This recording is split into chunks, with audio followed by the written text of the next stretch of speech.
Good afternoon, everyone. You're in the House Appropriations Committee Transportation and Environment Subcommittee.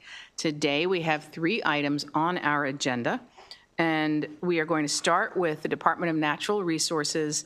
Then we'll hear from, I think we're going to hear from the Motor Vehicle Administration next, and then we're going to hear from the Department of Technology. First, we will hear from our budget analyst, Andrew Gray. We will have some questions for him, and then we will have the department come forward, and we'll have questions for DNR representatives that are here. And you may begin, Mr. Gray. Thank you, Madam Chair. I'll now present the fiscal 2026 operating budget analysis for the Department of Natural Resources, or DNR. The budget increases $26.1 million, or 6.4% to $435.6 million in fiscal 2026. Moving now to Exhibit 1 on the Managing for Results, or MFR exhibits. This one concerns the Maryland State Park visitors and capacity closures. So what we're seeing here is the visitors using parks really topped out in fiscal 2021 during the pandemic. It has been coming down since then, although it's coming down at a slower trend. So it looks like we're stabilizing in terms of visitors. Unfortunately, we didn't have information available for this analysis in terms of the park capacity closures. Therefore, we've asked the agency to comment on the number of closures for fiscal 2024 and the types of each closure. Exhibit 2 reflects the winter dredge survey crab population statistics. This is on page 10. A lot of lines going all over the place. The important line here is that the yellow line, the yellow dotted line, still shows over time the crab population seeming to keep going down. This appears to be related to the male crabs, the males that are bigger than 2.4 inches, which is reflected by the red dotted line, which is the trend going down the most. We're seeing an increase in the females, and therefore a lot of there were concerns in that area, and therefore a lot of the regulations have been in that particular kind of part of the fishery, kind of like that to deal with that issue. But really, it looks like the crabs males might be the kind of bigger problem. There's a crab assessment, new Chesapeake-based dock assessment that's coming due. I guess it looks like around March 2026. That'll provide much more data. The last one was in 2011, so it'll give us a much better feeling for the underlying situation of the blue crab in the Chesapeake Bay. DNR should comment on how that assessment will differ from the 2011 assessment and how it will better inform blue crab management decisions by the department and Virginia as well. Moving on now to page 12. Exhibit 3 reflects information about the Maryland Juvenile Striped Bass Index and the Atlantic Spawning Stock Biomass. So what you're seeing here in terms of those bars is the young of the year. So that's kind of an index of how much we're seeing in terms of the young striped bass. And it doesn't look good. We look like we're low enough to compare ourselves to the period of 1980, 1984 or so, which led to a moratorium for 5 years. Now, DNR does note that the spawning mass, or the females that are kind of the spawning age, is relatively high. That's the line that's kind of comes down a little bit in around 2017, 2018, but then goes back up again in 23, 2024. So something to kind of take note of to see over time whether that trend continues, hopefully improving for the female stock, and then also the improvement in the young as well. Fiscal 2025 cost containment actions are noted on bottom of page 12.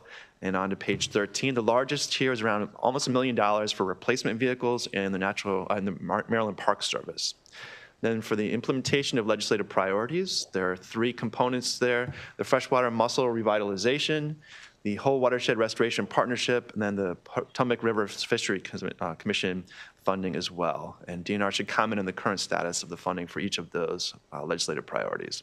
In terms of the proposed efficiencies, on the bottom of page 13, going on to page 14, there's a Chesapeake and Coastal Service fund swap around $2.6 million in special funds for an equivalent amount of general funds.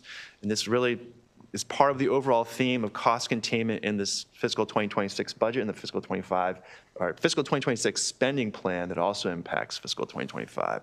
Then for fishing and boating services, there's an increase of around $1.3 million for continuation of oyster planting primarily. And in terms of the overview of agency spending on page 15, Exhibit 4, Chesapeake and Coastal Service is a little less than a quarter of the overall agency spending. That largely reflects the $78 million for the Chesapeake and Atlantic Coastal Bays 2010 Trust Fund spending, and then salaries as well. And then for the Maryland Park Service and Natural Resources Police, it's more salaries relative to grants and contracts. Moving now to page 17, Exhibit 5 shows the proposed budget. Once again, that $26.1 million increase, 6.4% over fiscal 2025. For the personnel expenses, you're seeing some large changes there that at least partially reflect the timing of when the COLA is being reflected in the budget. In terms of natural resources policy, there's an increase of $5 million for the whole Watershed Act funding, so that was passed last session. And that's money that's coming from the Chesapeake and Atlantic Coastal Bays 2010 Trust Fund for that new legislation in terms of those 5 watersheds and making sure there's a sort of a hand-holding with permits throughout the time period that the projects are being implemented, in order really to make sure that those projects get through the kind of gauntlet, if you will. There's also a $4.4 million increase for climate pollution reduction grants. This is reimbursable funds that are coming from the Maryland Department of the Environment, from the federal government, though certainly there's always a question about federal funds at this point in terms of how that will come through the agency's budget. About $2.9 million for oyster restoration funding. This is for National Oceanic and Atmospheric Administration Habitat Conservation Funds for the not new sanctuaries, or existing sanctuaries that we're going to do oyster restoration work in that are beyond the 5 that we've already committed to as part of the 2014 Chesapeake Bay Agreement. So there are 3 additional sanctuaries we're going to be doing work in. Some of this funding will help with that. So a $10 million grant overall. There's also a $1.8 million increase for the Fisheries Research and Development Fund. That's mandated funding that was cut last session. It's now being restored. Moving now to the large decrease in that particular category is $2.5 million for vessel pump-out construction and operation fund. That's federal funds. There's the $100,000 reduction for the Potomac River Fisheries Commission, 1-year oyster revitalization legislative priority funding. Then in terms of the routine operations, the largest changes here, around $3.9 million for contractual full-time equivalents due to conversions. We'll talk a little bit more about that in the personnel section. And there's a $3.7 million decrease for the Fair Hill event area in terms of the groundskeeping, operations and maintenance funds. All right, moving now to the personnel data on page 21. You see the agency's overall regular position complement for fiscal 2026 is 1,555 positions. That's a 54 position increase relative to fiscal 2025.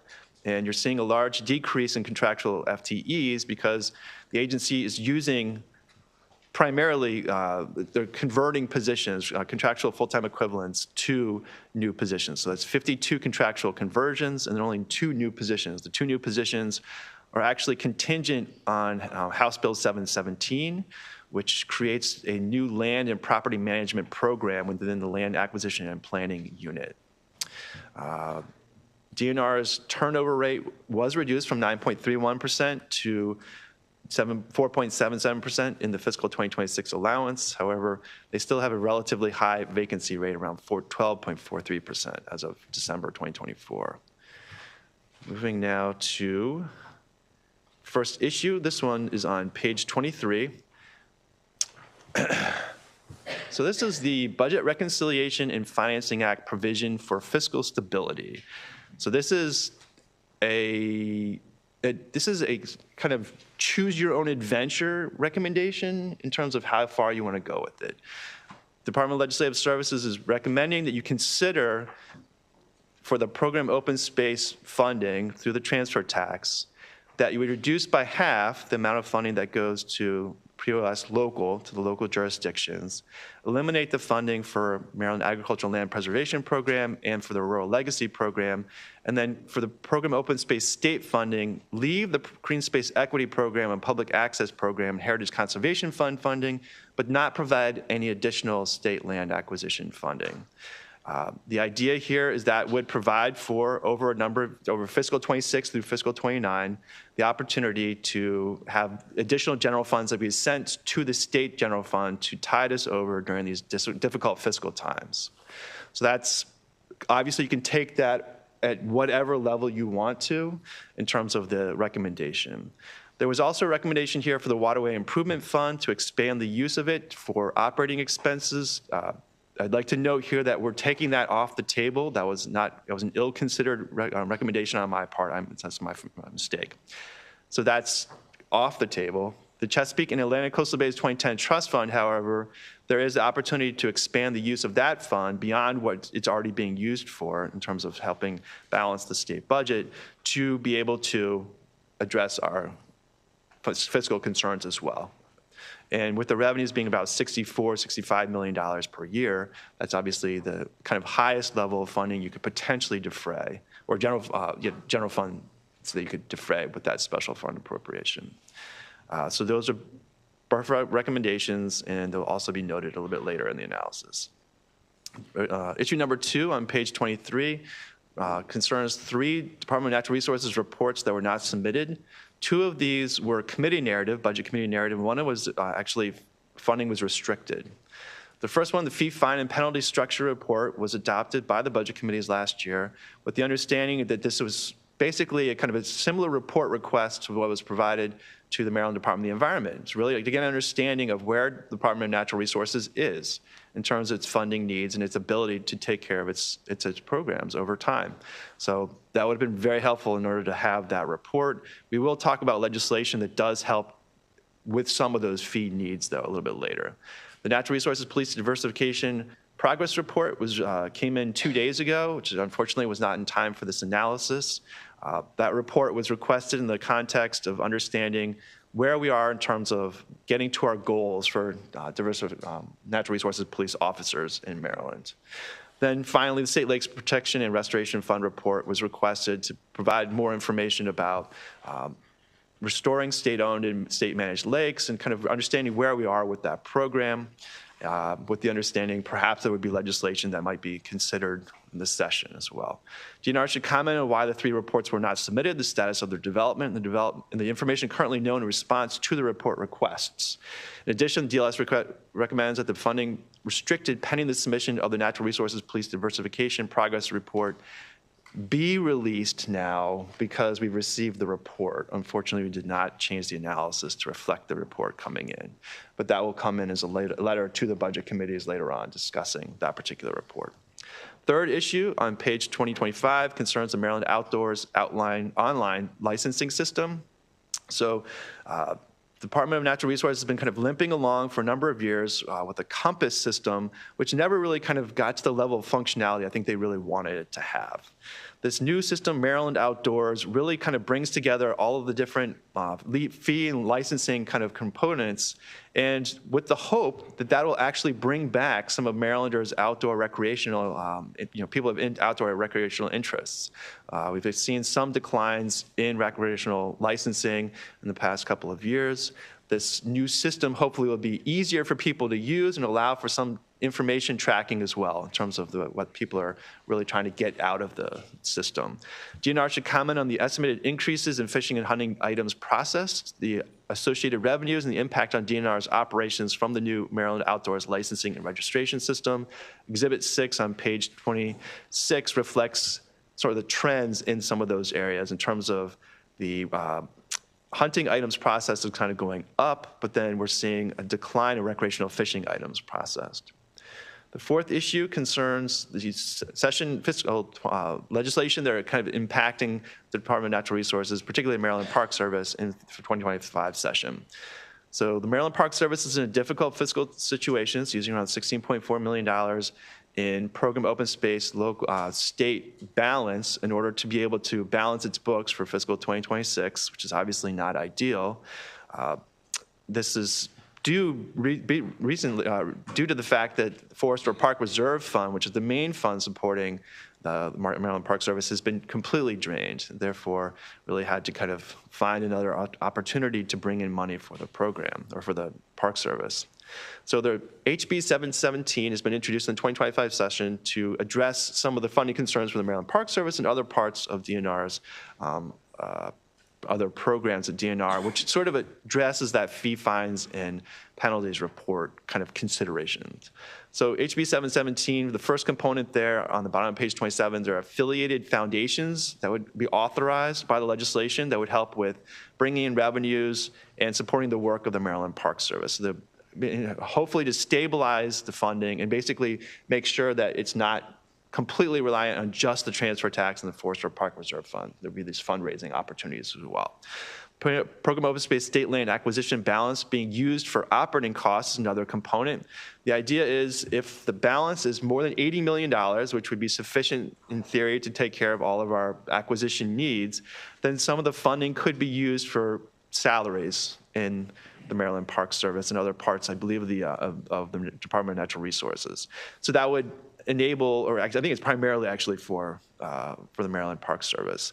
So that would help defray over time some of the kind of cost increases, as long as the program, the POS funds, state land acquisition balance, stays at $80 million or more. However, we do note, though, that really we want that balance to come down in order to show that we're using that money effectively for land acquisition in Maryland. And then finally, there's the personnel land acquired ratio that's incorporated into legislation. The idea being that the Department of Natural Resources currently buys land, but then is not allocating any positions to be able to manage that land.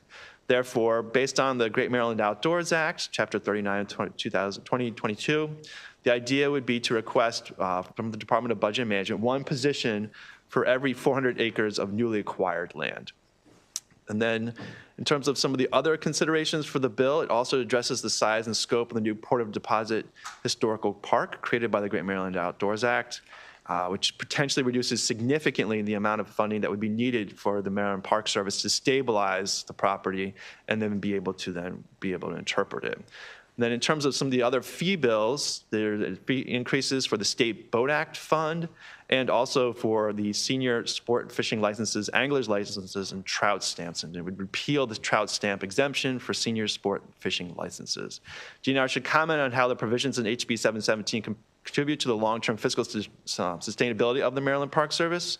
DNR should also comment on how the fee increases in HB 719, HB 40, and Senate Bill 258 figure into the larger plan to support DNR's programs and in general, and in particular with those particular special funds. In terms of the operating budget recommended actions on page 30, there's recommendations. Two of these recommendations came from the Chesapeake Bay overview analysis. The first one there is the Chesapeake Bay restoration spending summary. The second would be a committee narrative. There's a committee narrative there also on historical and projected Chesapeake Bay restoration spending. And then at the bottom of page 31, there's the request for the Chesapeake and Atlantic Coastal Bays 2010 Trust Fund annual work and expenditure plans as committee narrative as required by legislation. And then on page 32 are the Budget Reconciliation Financing Act provisions noted previously in issue 1. Unless there are any questions, that concludes the presentation. Thank you, Mr. Gray. We do have some questions for you, and we appreciate your very thorough analysis as always. And we also know that you were instructed to find as much funding as you possibly could for us to have options as we're facing this very difficult budget season and also uncertainties from the national level. And you did exactly what we asked you to do. So thank you for that. The breadth and scope of the funding cut suggestions was a little eye-opening, and we just want to have a better understanding of those. So in those 3 funds that you suggest we could take money from, do any of those funds impact other agencies besides DNR? Yes. And which agencies? So in terms of the recommendation, you can take the Waterway Improvement Fund off the table. Okay. So that it doesn't affect other agencies, and we're not recommending that. For the program open space state funds, transfer tax funds, that certainly impacts the Department of Natural Resources and the Maryland Department of Agriculture. Okay. Any others? No other state agencies based on the current recommendation. Okay. When you were looking at those, let's just we're not talking about the waterway improvement fund, so we've taken that off the table, that's good. Did you look at an analysis of what the impact would be on individual projects within DNR that the POS money or Department of Ag, the POS money is used for?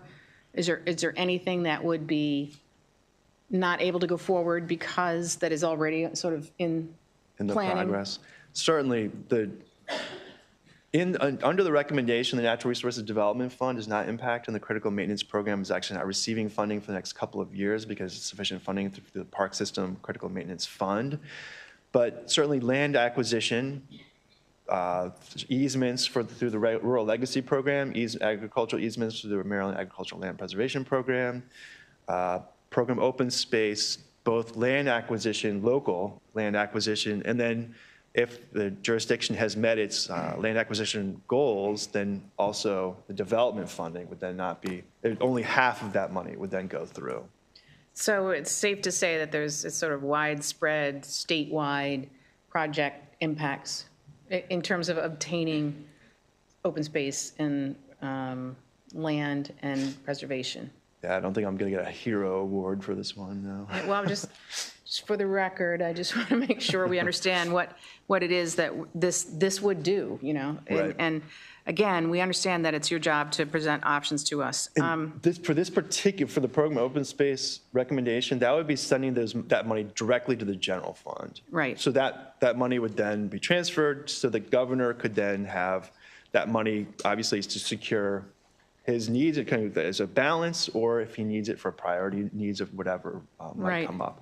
For the 2010 trust fund, Chesapeake Atlantic Coastal will be the 2010 trust fund. The idea would be to expand the use of that appropriation for those other purposes. That would squeeze out other planned uses of the funding depending on how it's structured. So say you wanted to leave cover crop funding alone, then you would not obviously restrict that portion of the money. That money would continue to go forward for Maryland Department of Agriculture's work. If you wanted to do less permitting, say, through the Maryland Department of the Environment, that would be one component, a small component you could reduce. Okay, I understand. And if we go into these cuts, we'll be looking very closely at all the projects that might be affected. But one of the points that has been raised is that there was a bill passed into law that said if money was taken from a transfer tax special fund and transferred to the general fund, that money would be paid back in 3 consecutive years back to the special fund. Does your analysis account for that money to be paid back? It does not at this point. Certainly that could be incorporated into it. The challenge, of course, is that by fiscal 29, are we going to be in a good enough position to be able to make that repayment?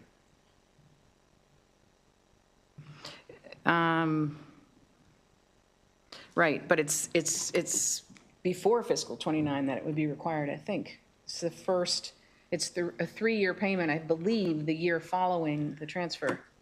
I need to look that up. There is a provision for the last transfers. I don't know if that applies going forward, but I need to look that up. That's a very good point. We can put that on our list. Do other members have questions of our analysts before we get to Delegate Mangione? Thank you, Madam Chair. Thank you, Madam Chair, and thank you for the presentation. Of course, I guess the beauty of getting to go first, you stole 1 or 2 of my questions, but I will just echo, I agree when it comes to your job, obviously you have to find substantial cuts, and I think my colleagues know that I agree with a lot of especially with our long-term structural deficit, that we need substantial cuts. I do, however, represent rural North Baltimore County, which is, it extends all the way to the Pennsylvania border, and I regularly hear from constituents about their priorities, of course, and land preservation being consistently emerges as a big deal to a lot of the people up north, especially the farmers. Critical concerns to them. So I guess my question would be, the Department of Legislative Service, their capital budget recommendations, they initially aligned with the governor's budget, supporting full funding for the department's land preservation program for fiscal year 26. Now this is, contradictory to those recommendations, and to eliminate it in FY 26, in my understanding, and beyond for the next 3 years.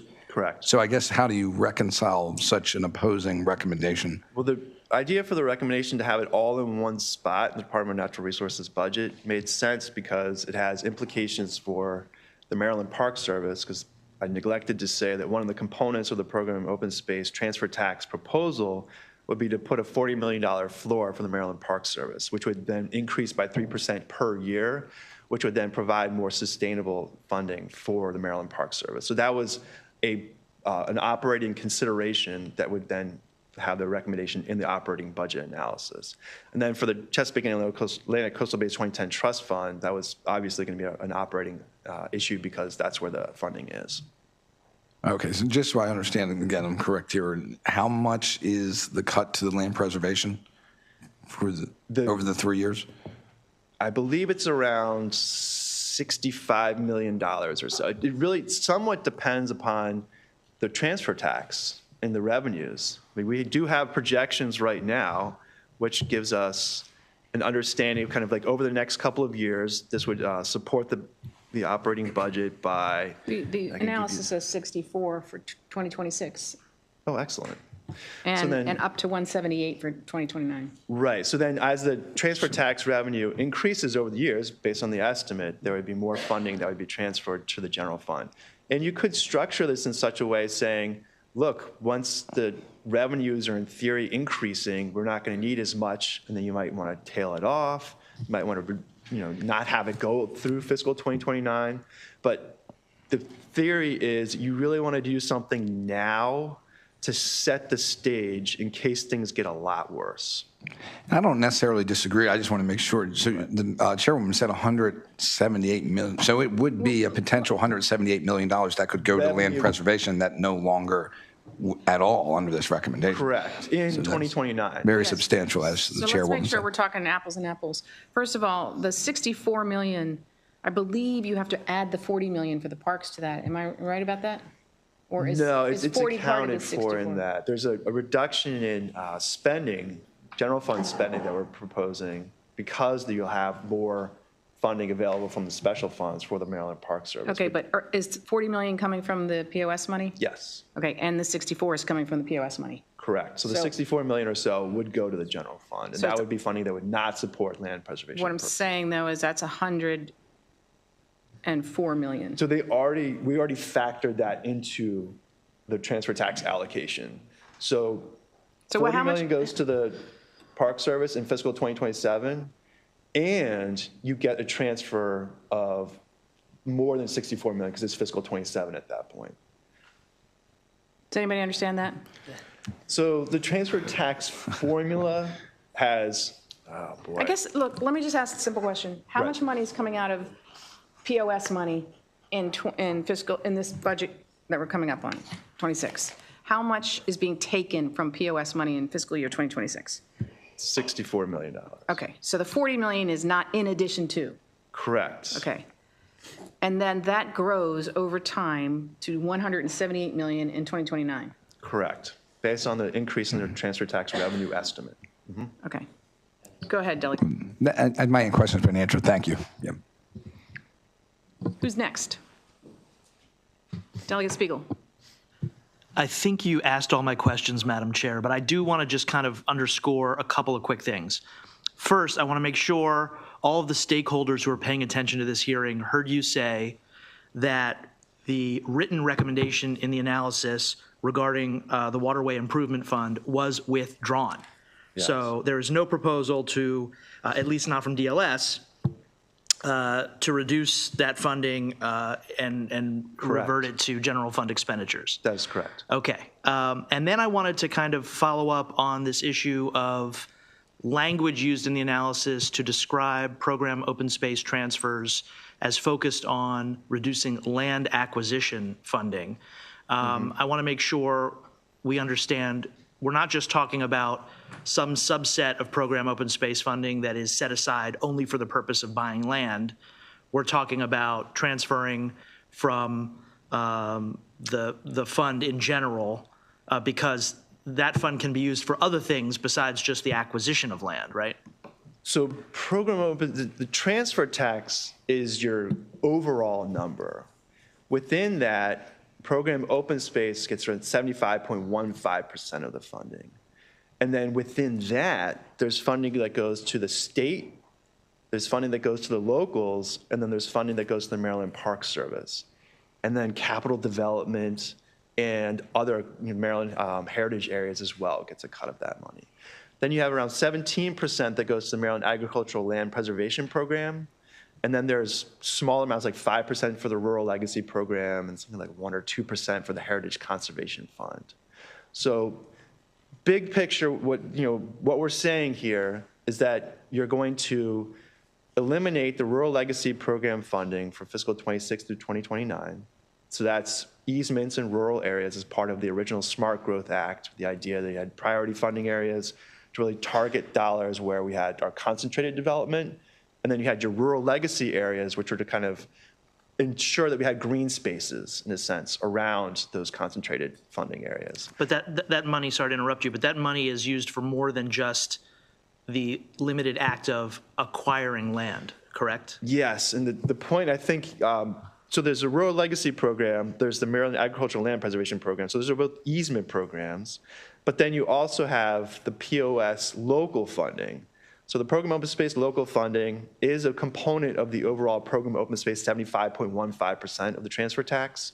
And that funding can be used for acquisition up to a certain amount that is required based on proximity and basically making sure that the population is being served in your county.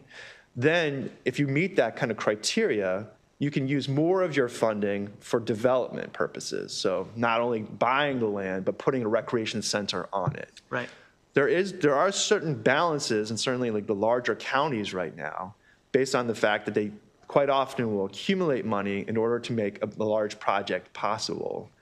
But that money would then be used up, the balances would be used up, and then they would only be receiving half of the money they typically would receive under this proposal. So money that a local government, a county, has already received through program open space local funding would not be clawed back under this proposal. That's correct.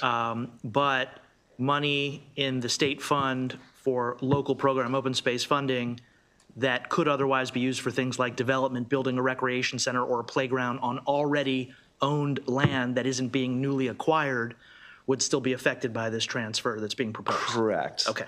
Half of the program open space local funding would be affected by this. That funding could be used for development. Okay. Thank you. Any other questions before we get to our secretary? All right, so go ahead, Delegate Solomon, and then you may come forward, Secretary Kurtz, and whoever else you need to have. And Andrew, thank you for the analysis.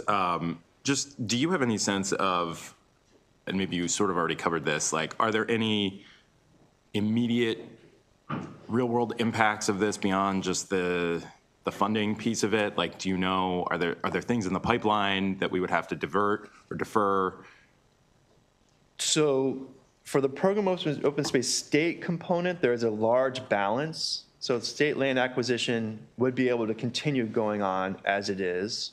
So they wouldn't be impacted in quite the same way. They would not be able to kind of obligate funding for new acquisitions, but the current acquisitions they're working on, there is some money available that they don't have obligated that they can use for further POS state land acquisitions. Rural legacy, it would halt the funding to the rural legacy areas. And for Mouth, it would do the same.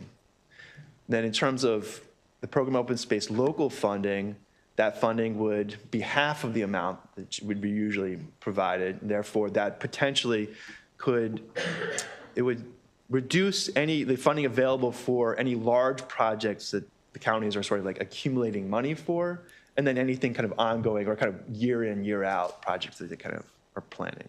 How much would the local funding under your proposal be cut? The local funding would be half, so Okay. let me make sure I can get the right spreadsheet here. And more of this will be discussed in the BRFA hearing tomorrow. The BRFA fiscal note for this particular item has more detail in that particular way. But if you give me a second, maybe ask another question. We can follow up later. It's totally fine. That was my only question. So I think what we'll do is we'll have the secretary testify, and then can you please introduce who you have with you today, and we'll go from there. We'll have more questions. Thank you, Madam Chair. Mr. Vice Chair, for the record, Secretary Josh Kurtz, the Department of Natural Resources. I'm joined today by Assistant Secretary Julia Solomon and our Director of Fiscal and Administrative Services, Lauren Buckmaster. If I may very quickly, it's $25.4 million for the local side is the number that we're looking at. So we have submitted detailed responses to the questions. Thank you, Mr. Gray, for the detailed analysis. As always, I was hoping to spend the bulk of my time discussing the recommendations, if that's all right, Madam Chair. So we have been crunching these numbers, digesting them since we received them on Sunday. We're still doing some analysis, but I wanted to walk through not only the impacts that we're kind of seeing fiscally, but how that impacts the programming associated with this. Obviously, we recognize the significant fiscal challenges that we're within right now, and we've been working diligently with the governor and the team to ensure that we're instituting cost containment and supporting the general fund, while also ensuring that we maintain a very high level of program that we have here at the Department of Natural Resources. And when we identified and looked at our budget challenges and the need for cost containment, as was touched on by Mr. Gray, we did introduce a couple pieces of legislation. But I think the most important one to touch on right now is HB 717. That is directly related to our long-term Park Service budgeting. As Mr. Gray stated, we have two new tools that we're trying to put in the toolbox. One would be that rollover if there's more than $80 million in the fund and if it is required for operating at the end of the year. So if there's a deficit, we would have the authority to roll some funding from acquisition from state side into our operating for the Park Service. The other piece of that is the foundation, as Mr. Gray touched on. We've seen the National Park Service really flourish, frankly, with the creation of their foundation, and so we are looking to double that, or to basically recreate that here in the state of Maryland. When we also, one of the things we looked at was the BRFA, and frankly, it's an extraordinary situation that we're within, and that's why we put forward the $10.5 million operating coverage from the Chesapeake and Atlantic Coastal Bays Fund. We really looked at how much we had in that fund balance and to ensure that we were, again, able to continue the programs to meet all of the goals. And so that's why we really took that unprecedented step to include that in the BRFA. Currently, that fund is capped at 1.5% for administrative costs, and so that's why we look to the BRFA for that, as well as the $16.4 million from stateside. Again, that's for the operating of the Park Service. Some high-level context for all of you. When we look at these fund sources, they are directly related to the Chesapeake Bay goals, whether that be land protection, whether that be reduction of non-point and point source pollution. These are our primary drivers at the Department of Natural Resources and here in the state of Maryland that will allow us to meet those goals and will allow us to continue to lead what is a 6-state partnership. And Maryland is the chair right now. So we are leading by example, and we want to make sure that we continue to do that. Also, really important for this committee or subcommittee is the potential loss of the whole Watershed Act that was passed last year, as was touched on by Mr. Gray. Moving forward with these recommendations would eliminate our ability to deliver that program. This is a once-in-a-generation attempt to take science, cutting-edge science, and link that to how we implement our work. And I think that's really important. And then obviously, federal funds. We look at what happened in the previous administration, the recommendation to eliminate the Chesapeake Bay program, pairing that with the potential for cuts to the Chesapeake and Atlantic Coastal Bays program, as well as our land protection goals, would undermine our ability to meet the Bay goals and have a restored and successful Chesapeake Bay. So I want to turn to the recommendations, and very specifically, there are 3 policy outcomes that are in statute now that we would no longer be able to meet if these fund reductions were adopted. I know it's choose your own adventure, but I'm going to take the worst route of that adventure. So if they go to nothing, we are not going to be meeting the Maryland the Beautiful 40% by 2040 goal. We're going to have a really difficult time doing that as is. That will be off the table. Our 5 million tree goal will be directly impacted by this because of the Atlantic Coastal Bays Trust Fund, as well as some federal funding issues that we're having. And then I touched on the whole Watershed Act already. As Mr. Gray touched on and was asked, this has significant impacts to other state agencies. MDA would lose 23.1 from the trust fund. The Maryland Agricultural Land Preservation Fund would lose 21.6, and this is annually from program open space. MDE would also be losing 1.09 from the trust fund, and they're responsible for matching our whole Watershed Act fund. So we're putting $5 million in from the coastal bays. They're putting $5 million in from Bay Restoration Fund. We would lose that. This would also be significant impacts to local government. Annually, Program Open Space Local is getting about $25.4 million. As was touched on, that's for acquisition, but that's also for lighting. That's for safety. That's for things that counties really need to make sure they're activating these properties and these projects to get people out, right? This is where kids are playing soccer. These are community gathering areas that would potentially not have that funding that they need. The trust fund annually, we are distributing $35 million to local governments and nonprofits. This is for non-point source pollution reduction. That's a super technical term, right? What does that mean? That means we're planting trees, we're restoring wetlands, we're putting in projects that create resilience for communities, we're reducing flooding in people's basements and backyards. So if we just look at FY26 for Atlantic Coastal Bays Trust Funds, we have 53 projects that were submitted, 98 million total requested. But the important part of this is that that dollar, for every dollar we're putting in, we're getting more than $1 back. So 98 million in requests, leveraging $110 million from nonprofits and other fund sources. They're in every county, multiple projects in every county. Program Open Space, we were just discussing the pipeline. We have 73 projects in the pipeline right now, between 1/4 acre and 1,200 acres in every single county in the state of Maryland. Just past BPW, we approved the first Wycomico County State Park ever, and we are on the path to the first state park in Baltimore City, which was created through statute by Delegate Ruff, a former subcommittee member last year. That would immediately jeopardize our ability to deliver on that project. How does this affect the long term for all these projects and all these programs? At the end of the day, these are pipeline projects, right? What we're working on right now, we're probably going to put in the ground 2 or 3 years from now. And so by disrupting our ability to work with constituencies, and these are local governments, these are faith-based institutions, and they are paying local businesses to do the work, to plant the trees, to do the construction. We would not be able to continue to build that pipeline because we wouldn't have line of sight on dedicated funding. And while I recognize we have fund balances for some of these, we would be spending that down, and we would not be going out into communities, giving them technical assistance, helping them build projects that we may not be able to fund. I want to talk about our farmers for a second. This is a reduction, $11.25 million annually for cover crops. What we know about cover crops is there is no state better than Maryland at putting cover crops in the ground. Cover crops directly benefit profitability of farms and the rest of Marylanders because they improve water quality. Over $5.25 million for projects, manure transport, things that farmers really struggle with that have a conservation benefit, we would no longer be able to fund those projects. And from an acreage perspective, in the agricultural space alone, we're estimating 16,000 acres of easements for rural legacy in that time window of FY26 to 29 that we would not be able to fund, and 40,000 acres in Maryland Agricultural Land Preservation Foundation. Again, that is the easement program directly helps farmers stay profitable and continue to farm. That is key for our farming industry here in Maryland.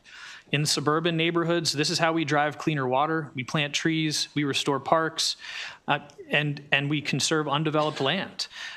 We have a project next year that's been proposed in Cabin John Creek for $1.1 million. We have a Springtown Road restoration project. These would be coming off the books.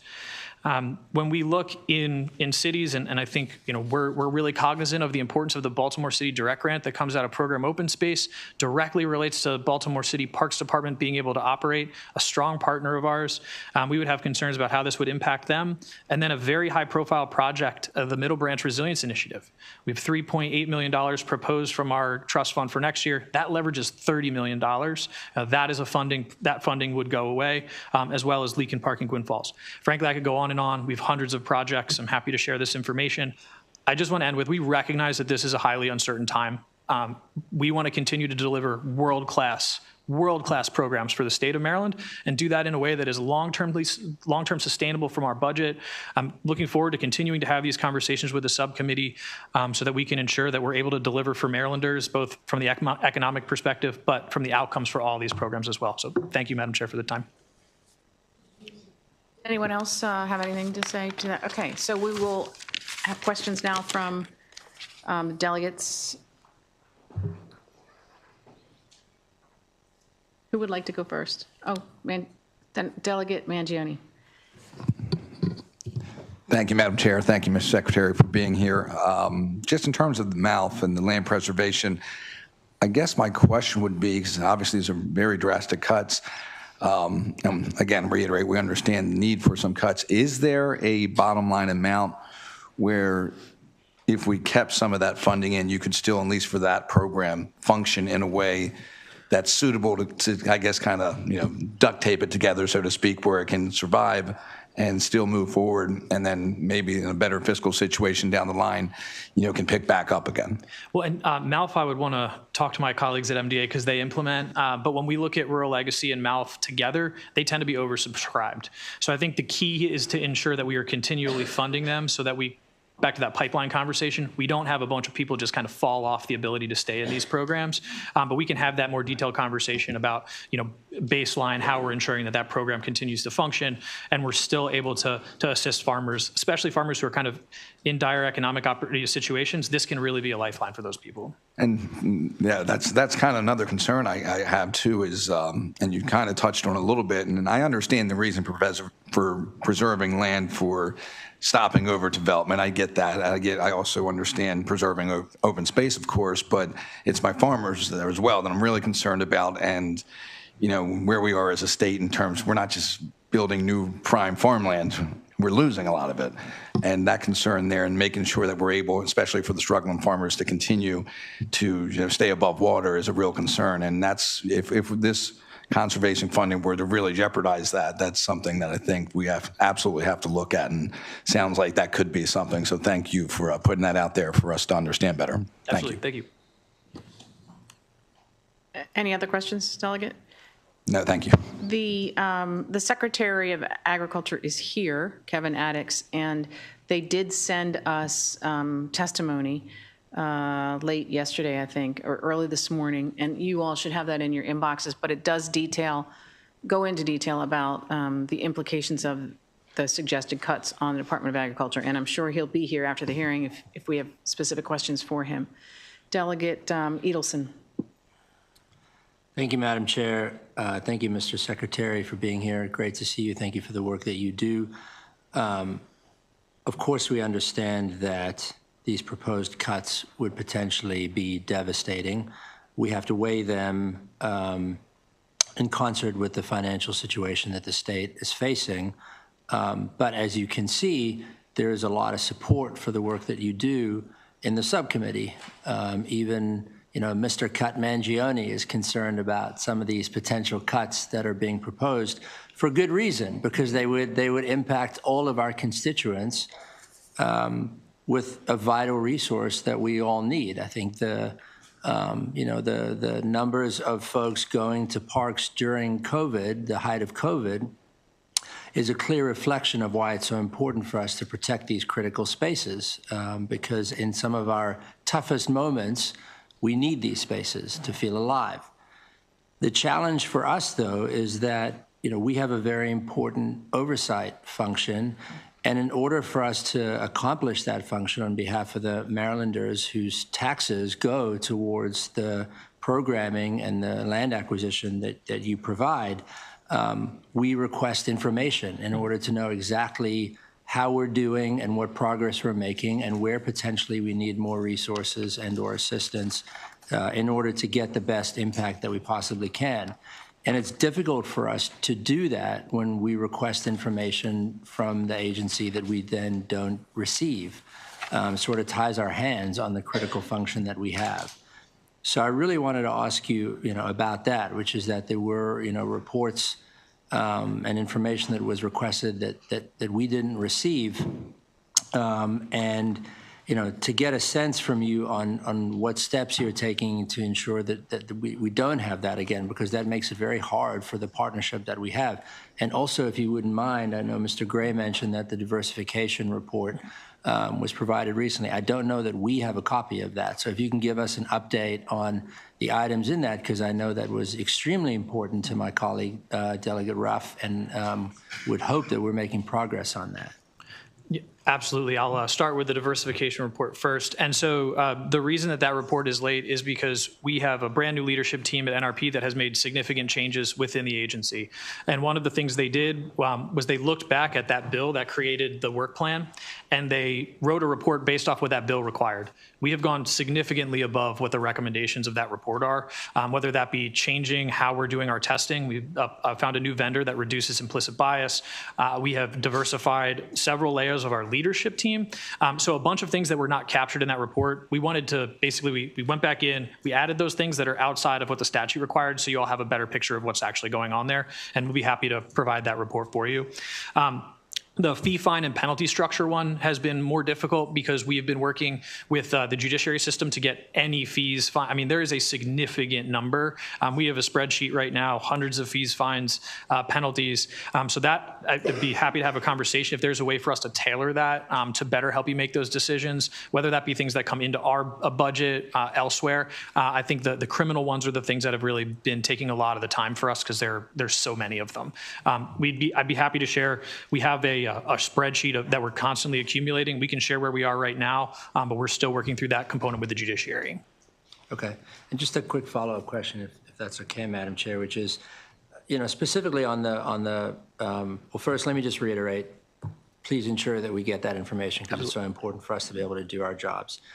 Second, on the fee, fines, and penalties piece, this is probably a longer conversation, but I'm wondering if one of the reasons why that report is so challenging to do is because part of the function that you have is to do all this necessary work in our open spaces, in our land, acquisition, easements, et cetera, while at the same time you're also running a full police force. Mm-hmm. And that is a huge administrative and expensive burden for you to have to do.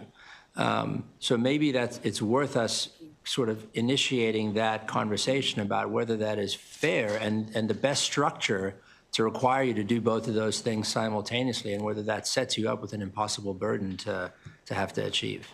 I appreciate that. I think the thing that's interesting about NRP, obviously, is it's statewide police function, just like the state police. We are doing local law enforcement support, everything under the sun, and we're required to manage all of our conservation species. So it's very important for us to have that strong relationship with NRP. They function as the game wardens too. But I definitely recognize that point. It is a pretty substantial part of our budget, and a little bit. I think you think about what DNR does, it feels outside the scope, but they need to operate in parallel for us to be successful. Appreciate that. Thank you, Madam Chair. Thank you. That report is now in your inboxes. Let's see, Delegate Spiegel. Thank you, Madam Chair. Thank you, Mr. Secretary. Appreciate all your thoughtful remarks and your understanding of the situation we are in, of course, as a subcommittee. I'm going to ask you a couple of questions about the Chesapeake and Atlantic Coastal Bays 2010 Trust Fund. I don't want you to read too much into these questions. I'm going to try and be just objective in asking for some data and some numbers if you have them available. I'd like to understand exactly what the balance of the fund currently is, and also how much of the fund is expended on, just sort of cumulatively on programs by your agency annually over the last couple of years or projected over the next couple of years. Yep. Projected at the end of this fiscal year. Yep. Okay, so the closing balance we have for this fiscal year is $33.96 million, which is what gives us the additional flexibility for that BRFA. And then we are projecting that closing balance to drop to 9.62 at the end of FY26 if we're able to move forward with funding the projects that have been proposed that I mentioned earlier. Okay, so in other words, 24 million or so in proposed expenditures coming out of or supported by the fund. Correct. Okay.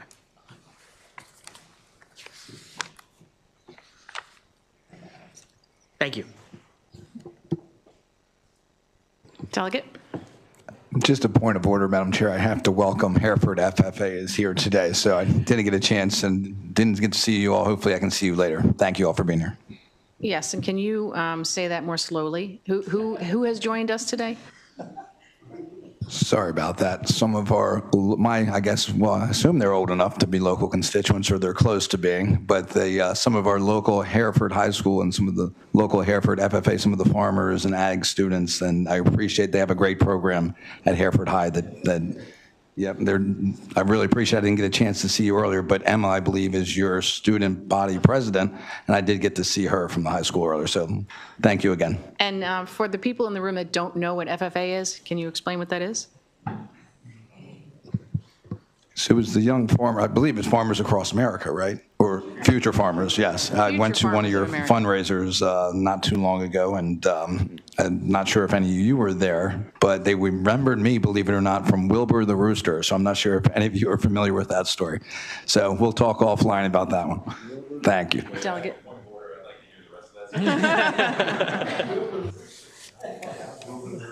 Edelson? I was just going to say, for the benefit of the students and future farmers in the room, I'll retract the comment about Mangione, the cutter. He's not looking to cut anything that you guys do, so I'll take that back. And we do appreciate you all being here and witnessing firsthand how democracy works in a tough budget year. So thank you for that, Delegate Mangione. Delegate Solomon. Thank you, Madam Chair. And Mr. Secretary, it's good to see you. Thanks for being here. I have a couple of questions of things not related to the Burfa bomb, sort of more mundane questions. Just curious, going back to the police issue. I know there's been an ongoing conversation globally with state around just the amount of overtime that we're paying. Do you have any figures for overtime for DNR police or strategies potentially to address that? I don't have those figures in front of me, but we can definitely get those to you. When we look at how we're distributing our law enforcement officers across the state, we're looking at the amount of land that they're kind of responsible for, but that really varies across the regions, kind of the density of officers that we have, but I can follow back up with the amount of overtime. And then you guys have 27 positions in here that are listed as being vacant for more than a year. What's the sort of long-term plan for some of those? So that's directly related to our police force. So we have a cadet class coming. We have 20 positions. We have 826 applicants and 203 lateral applications. So we're confident we will fill that. And that large jump you saw in our vacancy rate is also directly related to the Great Maryland Outdoors pins being released. And we're moving through hiring those positions. I will say one of the challenges that we found is we put senior positions and then junior staff apply, they get hired, and then we have to fill their role. So we're kind of recycling our vacancy rate a little bit there. But unfortunately, there are a lot more qualified park rangers in the market these days. I was just going to say, I know that DBM is working on expedited hiring, so maybe we can get some of those positions filled. I know the stories coming out, particularly in the impact of national parks in Maryland, have been heartbreaking. Thank you for being here, and thank you for, I think our state parks are one of the best resources we have. So appreciate everything you all do. Thank you. Any other questions from members? Okay, we do want to assure the Department of Agriculture Secretary, who's also here, who's also affected by these potential cuts, that we are paying attention. We will be in touch if we have further questions. Feel free to reach out to us individually. And we want to thank the Department of Natural Resources for all that you do. And we will move forward very, very thoughtfully, and we will keep you apprised. Thank you. Thank you. One quick comment from our esteemed budget analyst. Delegate Mangione, you'd asked about how much funding would be transferred over time. The Budget Reconciliation and Financing Act fiscal note, will have more detail on that. I think in the analysis, I estimated too high an amount, adjusted some of the parameters. So it's $48.8 million or so in fiscal 2026, growing to around $115.8 million in fiscal 2029. And you'll hear more about that as part of the Budget Reconciliation and Financing Act hearing. So it's 40, did you say 45? 48.8. 48.8, 49, not 64, and 115.8. 116, not 178. Thank you very much for clarifying that, and we have some people here to testify. First, and we can have all of you come forward. There are 3 chairs. Nicholas Redding, of Preservation Maryland, Kristen Kirkwood, Forever Maryland, Bill Crouch, the Conservation Fund. And these 3 are followed by Tim Casey, Allison Colden, and Maria Olszewski. Whoever is ready may begin.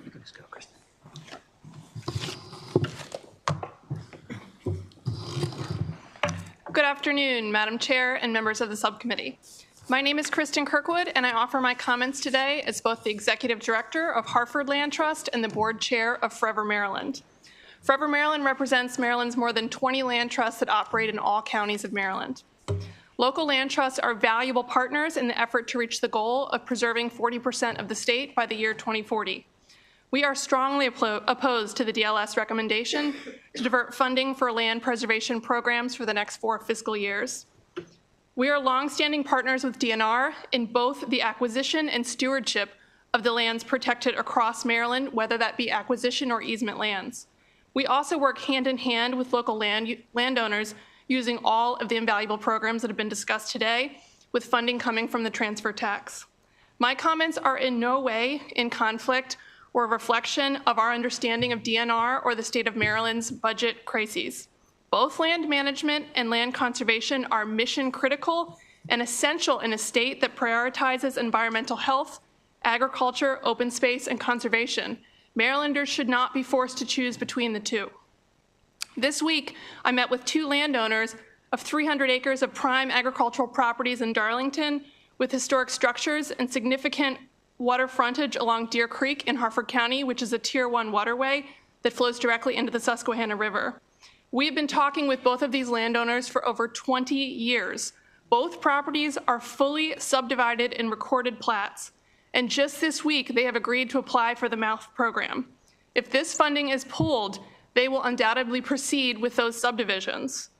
This land will be lost for climate adaptation, water quality, our rural economy, and for the future of farming in Maryland. And these folks right here that are the future of farming in Maryland. Forever Maryland appreciates and supports the governor's proposed budget in this difficult financial climate. However, we strongly urge the subcommittee to reject the DLS recommendation to divert funds from the land preservation program. Thank you. Thank you. Good afternoon. My name is Nicholas Redding. I'm the president and CEO of Preservation Maryland, which is the statewide historic preservation group.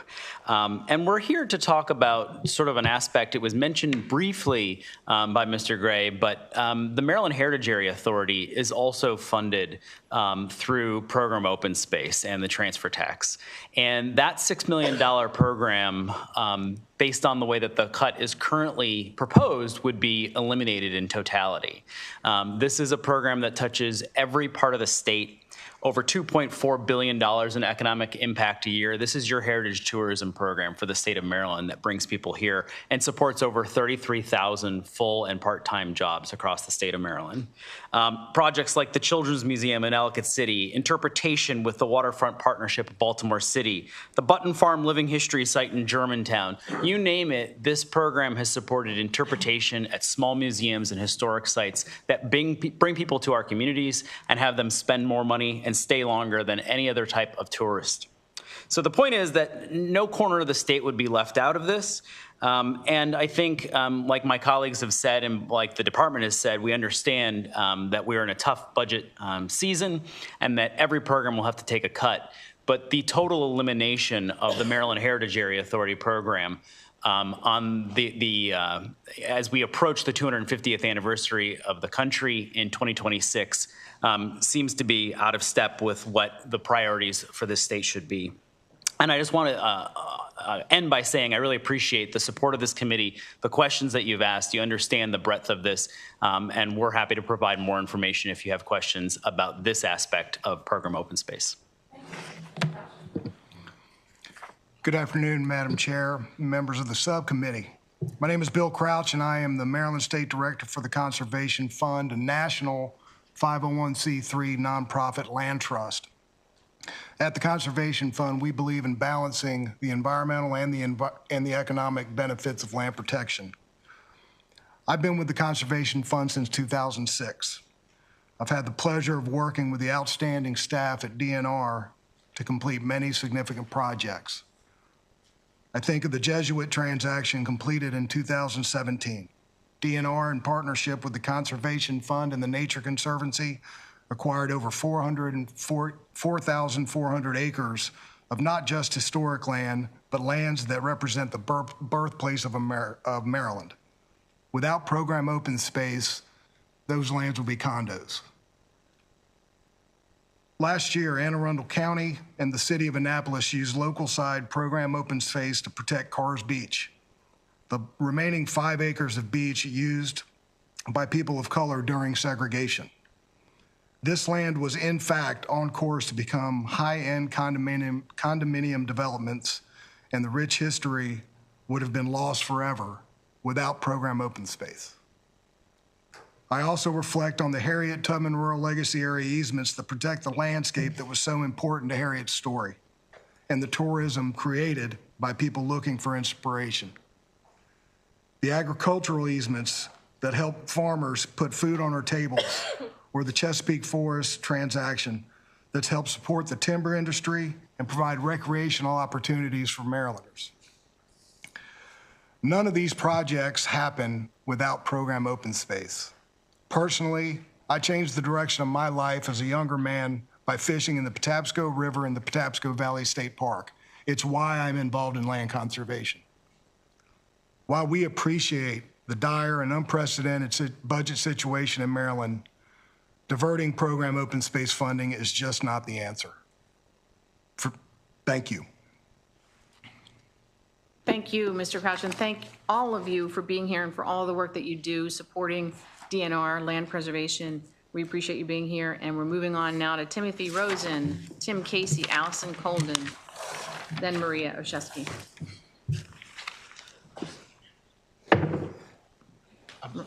Madam Chair, Allison Colden is in another bill hearing. Would it be all right if I subbed in for her? If she's not here by the time she ends, by the time we end.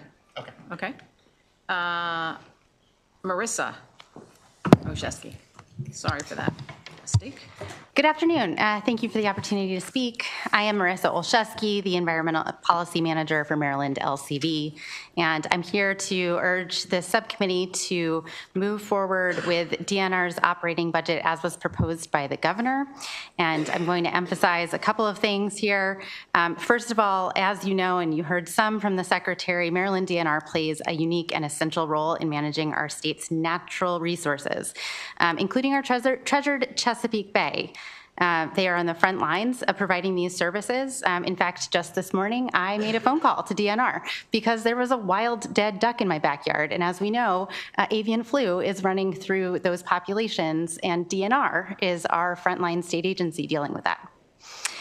The cuts proposed here are truly extreme, especially to the Bays Trust Fund.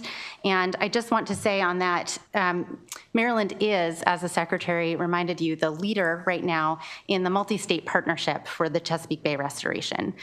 This is not the time to be pulling back on our commitment to that multi-state partnership for the Chesapeake Bay, especially as we face potential cuts from the federal level and their ability to support that partnership. We do understand that budget cuts need to be made at this time, and for that reason, we submit again that the governor's budget as proposed, which takes 25% of the operating funds from our 4 environmental agencies, which only make up about 1% of the state's budget, should be enough at this time. Thank you. Thank you. Thank you, Chair Watson and committee members. My name is Tim Casey. I'm with the Friends of Maryland State Parks. It was founded in 1997. We're a statewide, all-volunteer 501c3 nonprofit, and we're dedicated to advocating for our state parks and have been doing so since then. The vision the Friends have for Maryland State Parks is to be the best, to be a national model. Our focus is the full implementation of the Great Maryland Outdoors Act, overwhelmingly supported by the governor, the legislature, and so forth. So for fiscal 2026 operating budget, the Friends support the governor's budget with the BRFA provision in HB 352, Section 16 provision. The provision appropriates $16.4 million from Program Open Space for operating expenses for the Maryland Park Service for FY 2026. Please pass this BRFA provision. If not passed, the Maryland Park Service operating budget will reduce by 20% year on year from last year to this year, similar to the FY 2023 budget.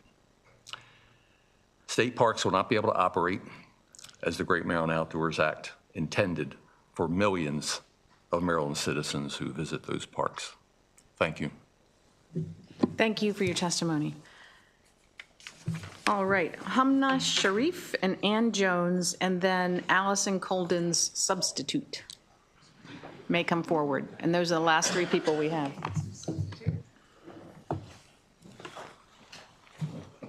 And you may begin.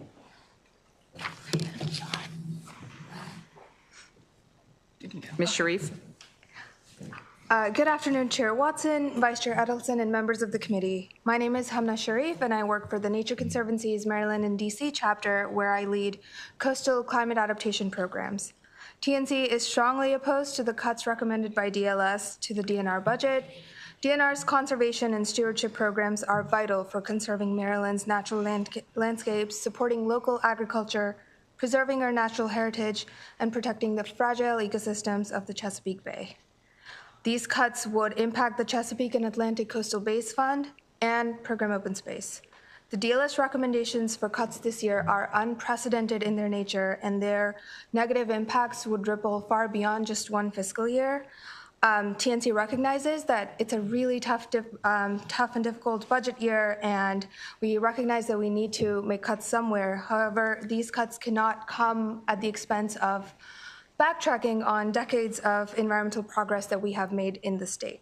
We support Governor Moore's initial FY26 budget that had a more measured approach to these cuts, and we really appreciate that the administration and this committee and our legislature has really protected environmental programs in the previous years, and we really hope that you continue to do so. Thank you.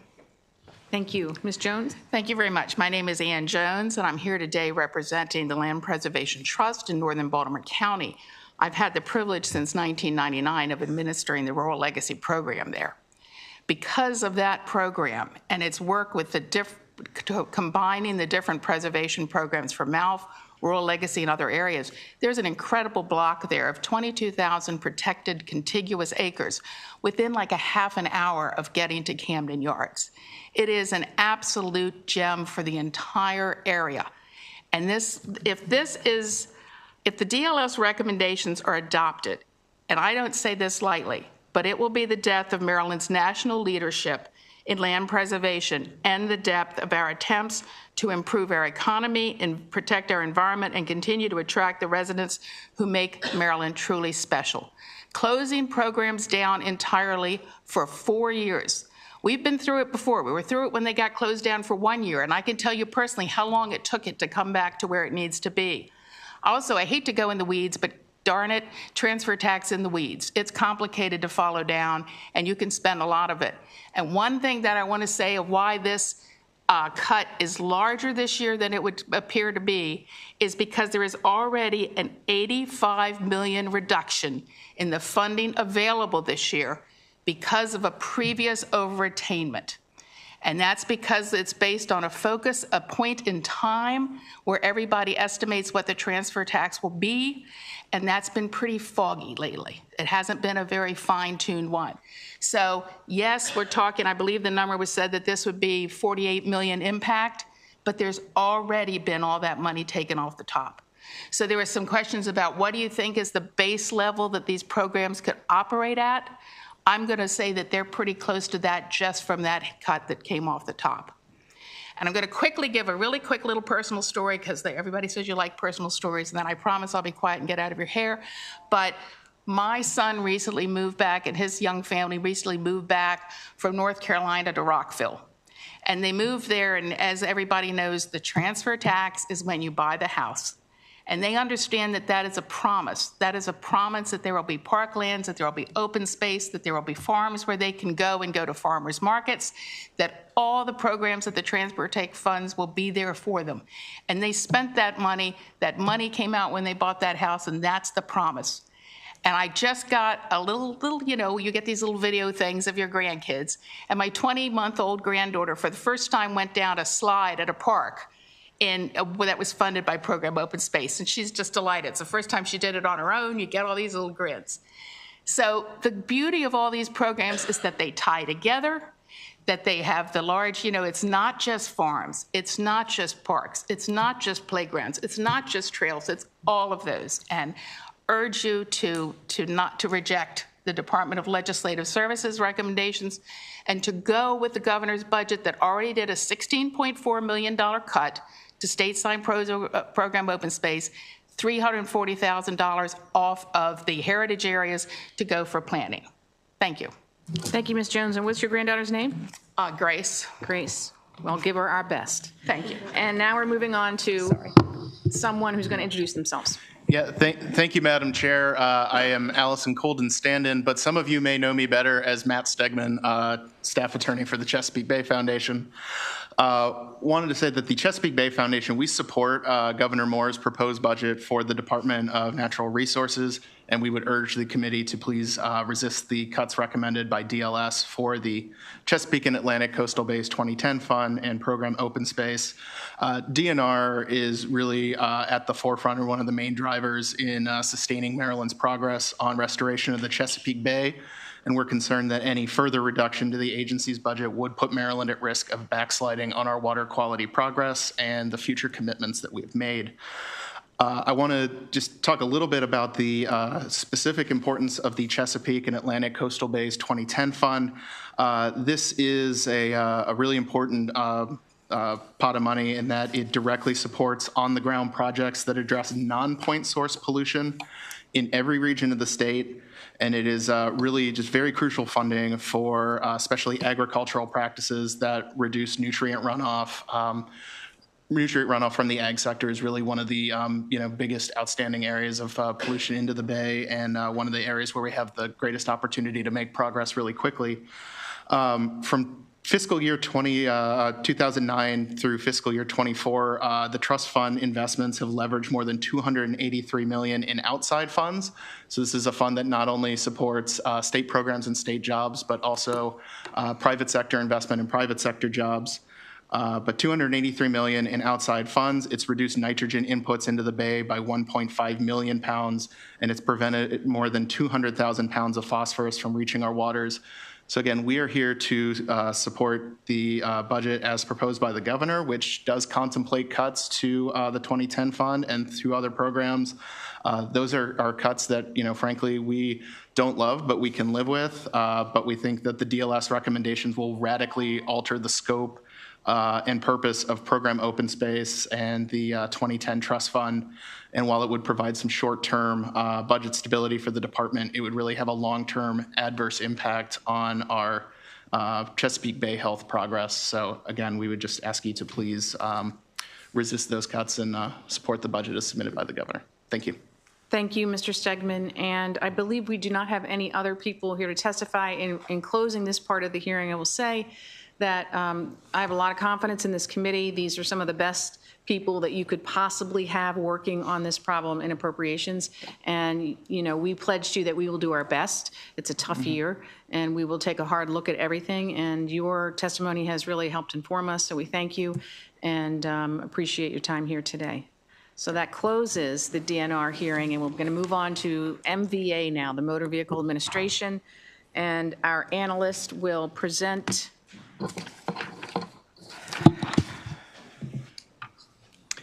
Thank you, Madam Chair, members of the committee. Steve McCullough will proceed, and we can have the secretary and the administrator come forward and take their seats at the table. Go ahead, Mr. McCullough. Looking at page 1 of the MVA analysis, the fiscal 2026 budget increases by $32.8 million or 14.2%. However, as you've seen in other modes, there was a budget amendment process in the fiscal 2025 that did not make it into the budget numbers that added $14.8 million to the MVA budget. So taking those into account, the increase in 2026 falls to $17.9 million or 7.8%. The managing for results discussion begins on page 4 with the first chart on page 5, Exhibit 1, showing the number of alternative service delivery transactions. And as you can see from that graphic, there's been a steady increase over the years, working towards the 85% of all transaction goal that is the goal for fiscal 2030 or calendar year 2030. Exhibit 2 on page 6 shows the average cost per MVA transaction. And you can see that the big bump in 2020 related to COVID, there's been a steady decline through 2023 in those average costs of transactions. That does bump up in 2024, and that reflects the increased employee compensation that MVA saw along with the rest of state government. The Exhibit 3 on page 7 shows the average customer wait and visit times. The wait times are the blue bars, the visit time are the yellow bars, and then the line shows the number of, or percent of customers with waits of under 10 minutes. And you can see that both the bars and the line are moving in good directions for those measures. The fiscal 2026 agency spending Exhibit 4 on page 8 shows that just over half the budget is devoted to driver and vehicle services, the VEAP program, and safety programs, with administration of the administration being just under 50%. The proposed budget chain exhibit on Exhibit 5 on pages 9 and 10, again, lays out the $32.7 million increase of the allowance over the current year. Nearly 57, almost 58% of that increase is in the personnel expense categories, and again reflects those increases in employee compensation.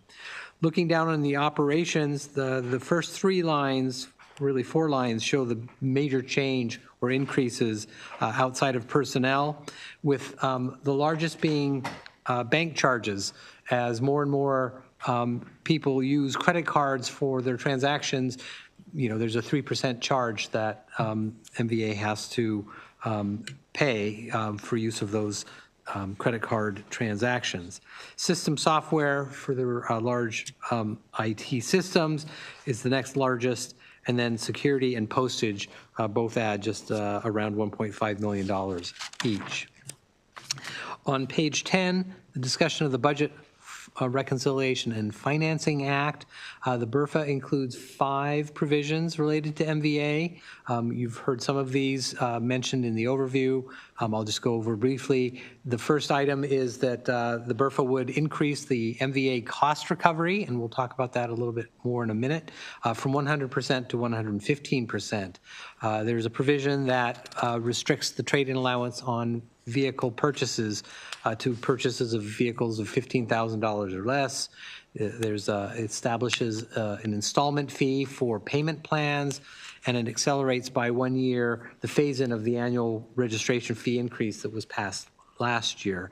And then finally, it increases the VEAP fee from the current $14 to $30, and then indexes that to inflation.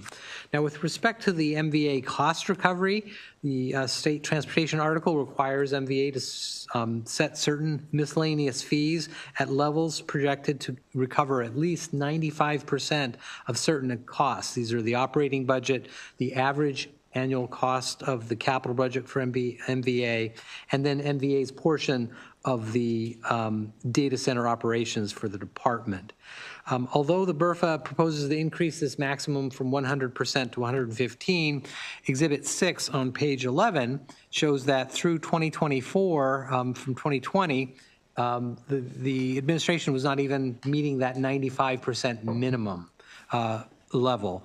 And then I will note, and the administration will probably mention its remarks, in the out years, they've provided some revised information related to some of the fees that are being proposed, which do put the 2026, 27, and 28 percentages just over the 95, and in fact in 2026, it's slightly over almost 102%.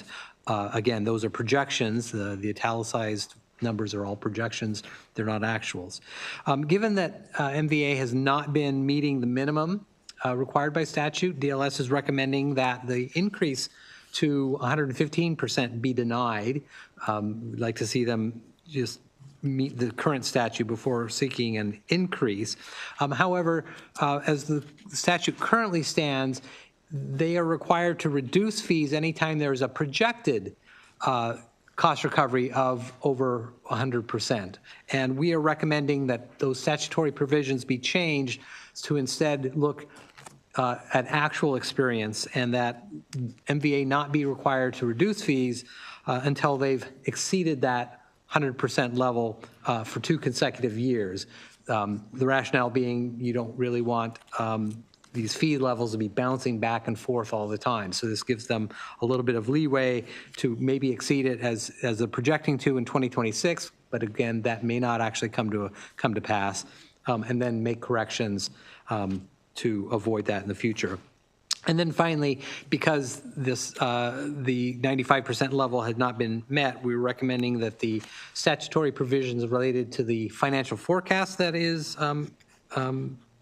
provided by the department twice a year include a schedule showing the cost recovery revenues, amounts, and the calculations. Personnel begins on page 12. There are no increase in operating regular positions or FTEs for MVA. They have the same in 2026 allowance that they do in the current year. The capital program discussion begins on the bottom of page 12 with the first section talking about the Investment in Jobs Act funding. MVA did receive 1 discretionary grant under the IIJA through the State Electronic Data Collection Grant Program. These funds will actually be expended by the Maryland State Police to improve the process for including the U.S. Park Police and possibly other non-state agencies in the crash investigations in Maryland's automated crash reporting system to give a better, fuller picture of what fatalities and crashes are across the state, regardless of reporting agency. The fiscal 2025 through 2030 CTP for MVA totals $96.9 million, which is an increase of just under $1 million over the prior year. Exhibit 7 shows that after fiscal 2025, there are no major projects in MVA's projected program with minor projects and capital salaries and wages making up spending in those out years. The MVA's fiscal 26 capital allowance totals $25.5 million and comprises, again, just the minor projects and capital salaries. Exhibit 8 on page 14 shows this minor project funding by investment category, and I do note that capital salaries in the fiscal 2026 total $900,000. There are 2 issues on page 15.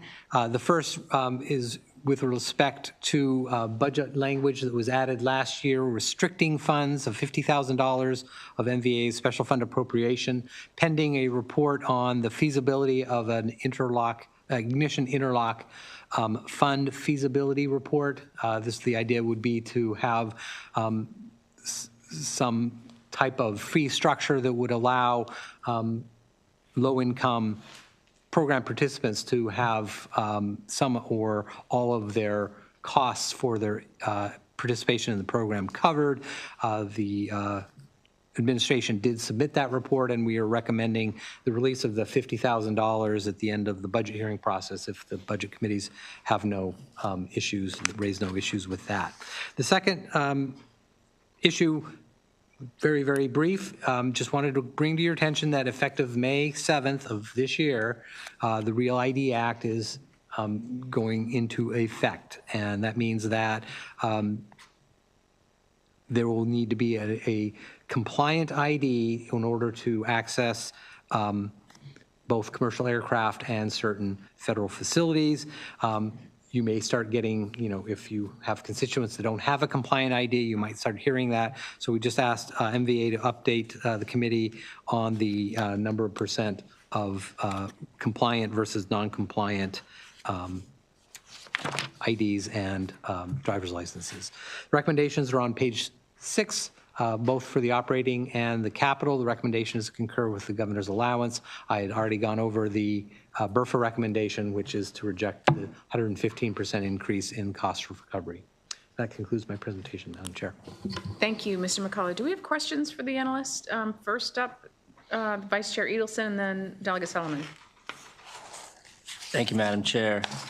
Thanks for the analysis, Mr. McCullough. I suspect these questions will be a lot more tame than the previous panel. I just wanted to make sure I understand the recommendation to reject the proposed Burford provision to increase the maximum cost recovery percentage to 115%. My understanding is that that percentage is essentially the ceiling of what they can set fees to as it relates to costs, right? Meaning increasing it to 115% means that MVA can set fees such that they will recover 115% of the costs that they incur. Is that correct? That's what the provision would do, correct. So help me understand what the benefit would be to us in saying, don't increase that ceiling. Well, the data provided by the administration for the cost estimates of those provisions are based on the assumption that the fees will recover the 100% level. So really, the issue is, do they need room in their cost recovery so they don't have to, oops, we went over it, we have to reduce them and go back and forth, and the next year raise them again in order to recover that amount, which is why the second part of the DLS recommendation was just change it and not be a prospective breach of that 100%, but actually, a second consecutive year of actual expenditures over that amount. Okay, understood. And it just as a follow-up to that, should the MBA set fees at a level that does result in them being more than 100% of costs, what are the allowable uses of that delta in funding? So the three things that go into that are their operating budget, their average 6-year capital expenditures, and their share of the data center. So obviously, one possible way of preventing them from exceeding that 100% in a second year would be to bring in some of the capital projects that may not have risen to the level of priority that they actually got put in. Okay. So, I mean, there would be some flexibility for them to manage that to that level. Understood. Thank you. Mm-hmm. Thanks, Madam Chair. Delegate Solomon. Thank you, Madam Chair. Mr. McCullough, thanks as always. I just had a quick question on page 9 on the proposed budget. Can you just talk me through the restoration of funds from the cancellation of the 2025 hiring freeze? Is that to backfill money they spent elsewhere, or? So last year there were cost containment provisions in the budget, as you recall. The legislation that added new revenues allowed them to not have a hiring freeze. So the budget as introduced assumed that they would have to keep a large number of vacant positions because they were not going to be able to hire them. This essentially lowers their budgeted turnover rate and allows them to fill positions. That have already been, okay. Maybe I'll follow well, up. If it had remained in effect, yeah, they would have had, say, 100 positions that they had to keep vacant that are now being able to be filled and service, provide the public service. Oh, I see what you're saying. Yeah. Okay. All right. Thank you. Anyone else? All right. Now we will turn this over to Secretary Wiedefeld and Administrator Neiser. Good afternoon, Madam Chair. Paul Wiedefeld, Secretary of Transportation for the record. With me is Christy Neiser from the Motor Vehicle Administration. This is the department's last budget hearing before this committee in this session. And I'd like to take a moment of personal privilege, if I could, to thank Stephen for the work, obviously, for this budget, but more importantly, for the work he's done over the years with the department. He obviously knows the department inside and out. At times we may have different points of view, but generally we have a very professional relationship, and many times he's helped us to get to a better place. So I just want to thank him and wish him well in his trips to the West. So thank you, Stephen. Before turning it over to Administrator Neiser, I did just want to highlight very few points, but over the past 3 years, MVA has reduced customer wait times by nearly 70%, while at the same time, the number of transactions have gone up 16%. So fantastic work by Ms. Neiser and her staff. And this year, we're on the pace of basically matching last year's average wait time of just over 5 minutes, which really for a motor vehicle DMV is fantastic. Very proud of the work that her staff has done over the years to get those numbers to where they are. So with that, I'll turn it over to the administrator. Thank you, Mr. Secretary, Madam Chair, members of the committee. For the record, Chrissy Nizer, Motor Vehicle Administrator. We are very proud of the fact that we have a 99% customer satisfaction rating, and I'd put that up against any motor vehicle agency in the country, frankly. Our journey has been from one of looking at it as service to looking at the customer experience and trying to make that the best we possibly can be. And that really has expanded into community engagement and looking at serving our customers a little bit differently and meeting their needs. So in 2024, our outreach team brought our driver's license test directly to the community for 1,800 applicants. That included in Baltimore City at the Food Project. That included on the Eastern Shore at the Boys and Girls Club, all throughout the state where we come directly to where you are to make that an easier experience for you. We're also reaching out to our partner communities and doing things like customer journey days at branch offices to figure out how individuals who are deaf and hard of hearing or may have disabilities interact with our services so we can do things better. One of the things we're really proud of is the fact that we translated our tests and our manuals into plain language. That resulted in a 15% increase in our passage rate. That means customers not having to come back. That means empowerment of getting that learner's permit more quickly. All of these things are really about trying to make our services much more accessible than they ever used to be. And for those customers who don't want to come visit us, we now have 60 transactions online through that MyMBA account. I encourage you to sign up for one if you don't have one already. We do continue to operate on that appointment-only environment, but I will say that not only do we have great wait times as a result of it, we're still serving customers who are walking in. So for instance, close to 50,000 customers were served with what we call a same-day appointment.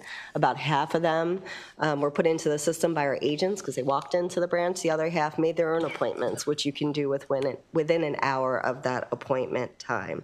We're also partnering with a lot of agencies. If you've been at some of our branches, you might see Department of Natural Resources, Easy Pass, Veterans Affairs, birth certificates, and now death certificates, thanks to the legislature. We took a look at how much we might be saving our partner agencies, and just looking at real estate alone, not any other costs, $4.1 million in space that we're giving to our partners without any cost. So that's real savings, I think, for Maryland taxpayers. Just again, looking towards the future in technology, our mobile driver's license, we continue to be on the forefront there. It's about a more secure way of presenting your identity that is accepted at TSA checkpoints throughout the country, and now BWI. It's also accepted at bars and restaurants to verify your age. And in fact, last month, we announced a partnership with Montgomery County with their alcohol beverage services. So we're looking forward to even more expansions over the coming year. And highway safety is obviously critical to our core mission. We are glad to say that in 2024, our fatalities decreased by 8%. That was a big move downward, but we still recognize we're way too high from a fatality standpoint. We are excited about the new grant we've received and believe it really allows us to better hone in on the data in addition to state police, Maryland Institute for Emergency Medical Services Systems, and some of our other partners will get some of that funding. Before I conclude, I can't go anywhere without saying it really is about our employees. They are dedicated to the mission, and I get so many positive accolades about them. And so it really is their work that makes all these accomplishments possible. With that, I'll turn to the recommendations and respond to them directly. In terms of the cost recovery recommendation on page 11, there are several factors, obviously, as we look at setting fees at appropriate levels. Similar to other state agencies, costs have risen rapidly. We had the COVID factor. We had other inflationary factor. We always have changes in terms of vehicle sales that impact as well how much revenue that's coming in. So there are a lot of different factors that lead to decisions to make changes to fees in addition to just affordability to pay. And so we did increase our miscellaneous fees in October, and so that's why you see that revenue generation a little bit higher. And again, we'll continue to evaluate that and where the appropriate level should be. The second issue is related to Real ID enforcement. That is, I guess I should say, finally set to come into place this May 7th. We are at a really good spot in the fact that over 4.8 million Marylanders are Real ID compliant. That's well over 98%, one of the highest rates in the country.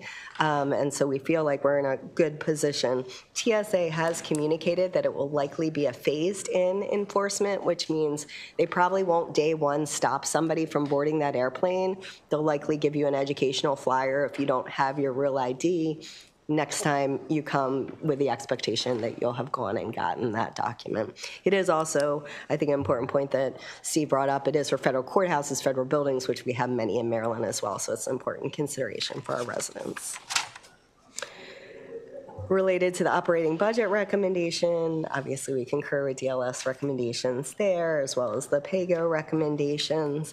In terms of the BRFA and the DLS recommendation there, we respectfully reject and request that we continue with the BRFA provision that would allow the cost recovery percentage to increase to the 115. Again, allowing that flexibility because of cost variability, changes to the economy, as well as the market certainly has played a factor in terms of where that might be, as well as just COVID and where we are related to that. We also respectfully disagree with the recommendation to enact statutory changes requiring the submission of cost recovery information, but I know the department is committed to submitting the information in the best ways possible so that DLS will be able to do their analysis timely and make sure we have good partnership as we always have. With that, I'd be happy to answer any questions. Thank you. We are always pleased with your performance and the customer satisfaction. It's one less complaint area that we have to deal with as legislators, which we used to get quite a lot of with the Department of Motor Vehicles, so we thank you for that. We do have some questions, and we'll start with Delegate Edelson.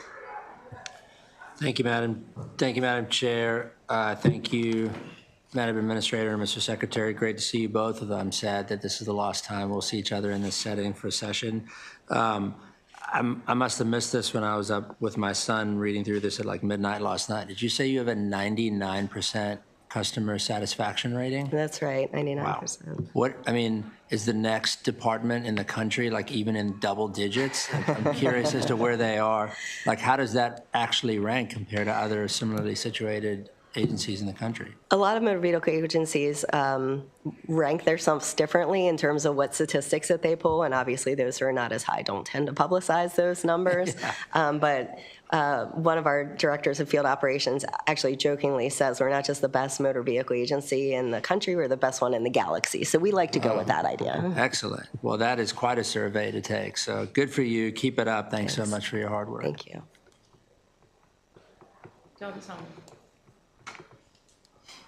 Thank you, Madam Chair. And Administrator Nizer, it's great to see you as always. You should get a raise from your boss, Secretary, if we have extra money in the trust fund. And I always just have to thank your office. Not only provides amazing customer service to the public, but you've always been so amazing to work with when we've had constituent issues come up. And to echo the chair's point of view, it makes our lives so much easier. We've gotten such amazing constituent feedback when we've had difficult issues come up. I just had one question that I don't think will surprise the Secretary. Just on the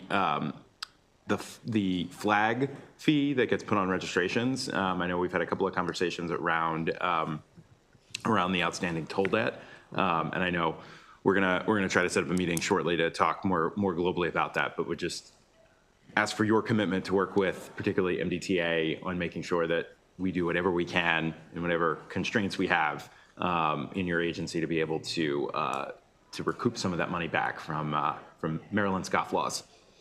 Certainly, happy to do that. I mean, obviously, we flagged today, and one of the changes that we've made over the last year is we're now having many one-year registrations. That's almost 50% of our current renewal population, and so those folks will have to come and pay their administrative flags more quickly than they did with a 2-year registration. Unintended consequence, so it's not something that was really thought about in advance, but will be a benefit of that. And so happy to have additional conversations and see what additional tools we can bring to the table. I was going to say, do you know what the holdup has been between coordinating the systems? Is it like an IT issue or? So we do flag and suspend for any individual who were communicated by MDTA. Okay. I know during COVID, they were obviously on pause for a lot. And then what happened is they subsequently sent us records. In some cases, those vehicles might have already moved into another person's hands, and so matching up those records became a little bit more difficult. But I know we've talked about creative solutions in terms of those vehicle records really are records. Is there a way we can better assist in the matching process? Because sometimes, as you know, there's false matches based on reading the plate numbers wrong. So I think there's some conversations that we can have in terms of how to do that better, and also not inadvertently get to the wrong customer who didn't get that violation. Great. All right. Thank you very much. Thank you. Delegate. Thank you, Madam Chair. Allow me to pile on the kudos and the thanks, Madam Administrator. MVA obviously is one of the most sort of constituent-facing direct service interactions that so many of the residents in our district have with state government for a variety of reasons, obviously. And it's just it's a great feather in our cap to be able to have such excellent customer service and innovation. I recently, late last year, had the opportunity to tour the Gaithersburg branch office with Secretary Woods, in particular to talk about the VA benefits office that is in that branch, but also to talk to other personnel operating in the branch and just have a chance to chat with them about their services. But I really want to sort of underscore how great it is that you are doing these partnerships with other state agencies and other state services, because it's such value added for folks who are coming in to branch offices. Can you talk a little bit about how you are marketing these cross services to the public so they know they're there so they can take advantage of them? Yeah, that's a great point. So we're trying to make that a little bit more visible on our website, as well as in the branch offices on the doors, so that we now have their logos in many places. Doing signage can be a little bit complex because in some offices like Gaithersburg, which is a great model, we have 4 or 5 different partners in there, and so making sure it's not sign confusion too with the general public is tough. But on the website, what we now have, if you go to the location, you can see the different types of non-MBA services there. And so, we continue to look for ways to expand that, and we remain open to other partnerships as well, especially when it makes sense in the community and when there's a need out there, because we do have rather large physical buildings that, because of now doing online services, we don't always need that space. And that's where it started with the partners in DNR and then grew with Veterans Affairs. And so I look forward to continuing that partnership, especially in spaces like Gaithersburg, which is one of our larger facilities and has that opportunity. That's why I talked about experience. To me, it doesn't matter what agency it is. It's about that customer, that citizen being able to come in and get done whatever it is they need with the state of Maryland, because they don't care at the end of the day. I always say state road, local road, pothole. They don't care, right? You guys know that. They'll call regardless. And I think it's the same way with government services, whether it's Veterans Affairs or MBA. And the partnership of them referring folks to us, here's, a Purple Heart recipient who needs a plate or who needs, access to the sticker with a permanent disability. All those things are really working well on the ground level. So thank you for recognizing that. Thank you.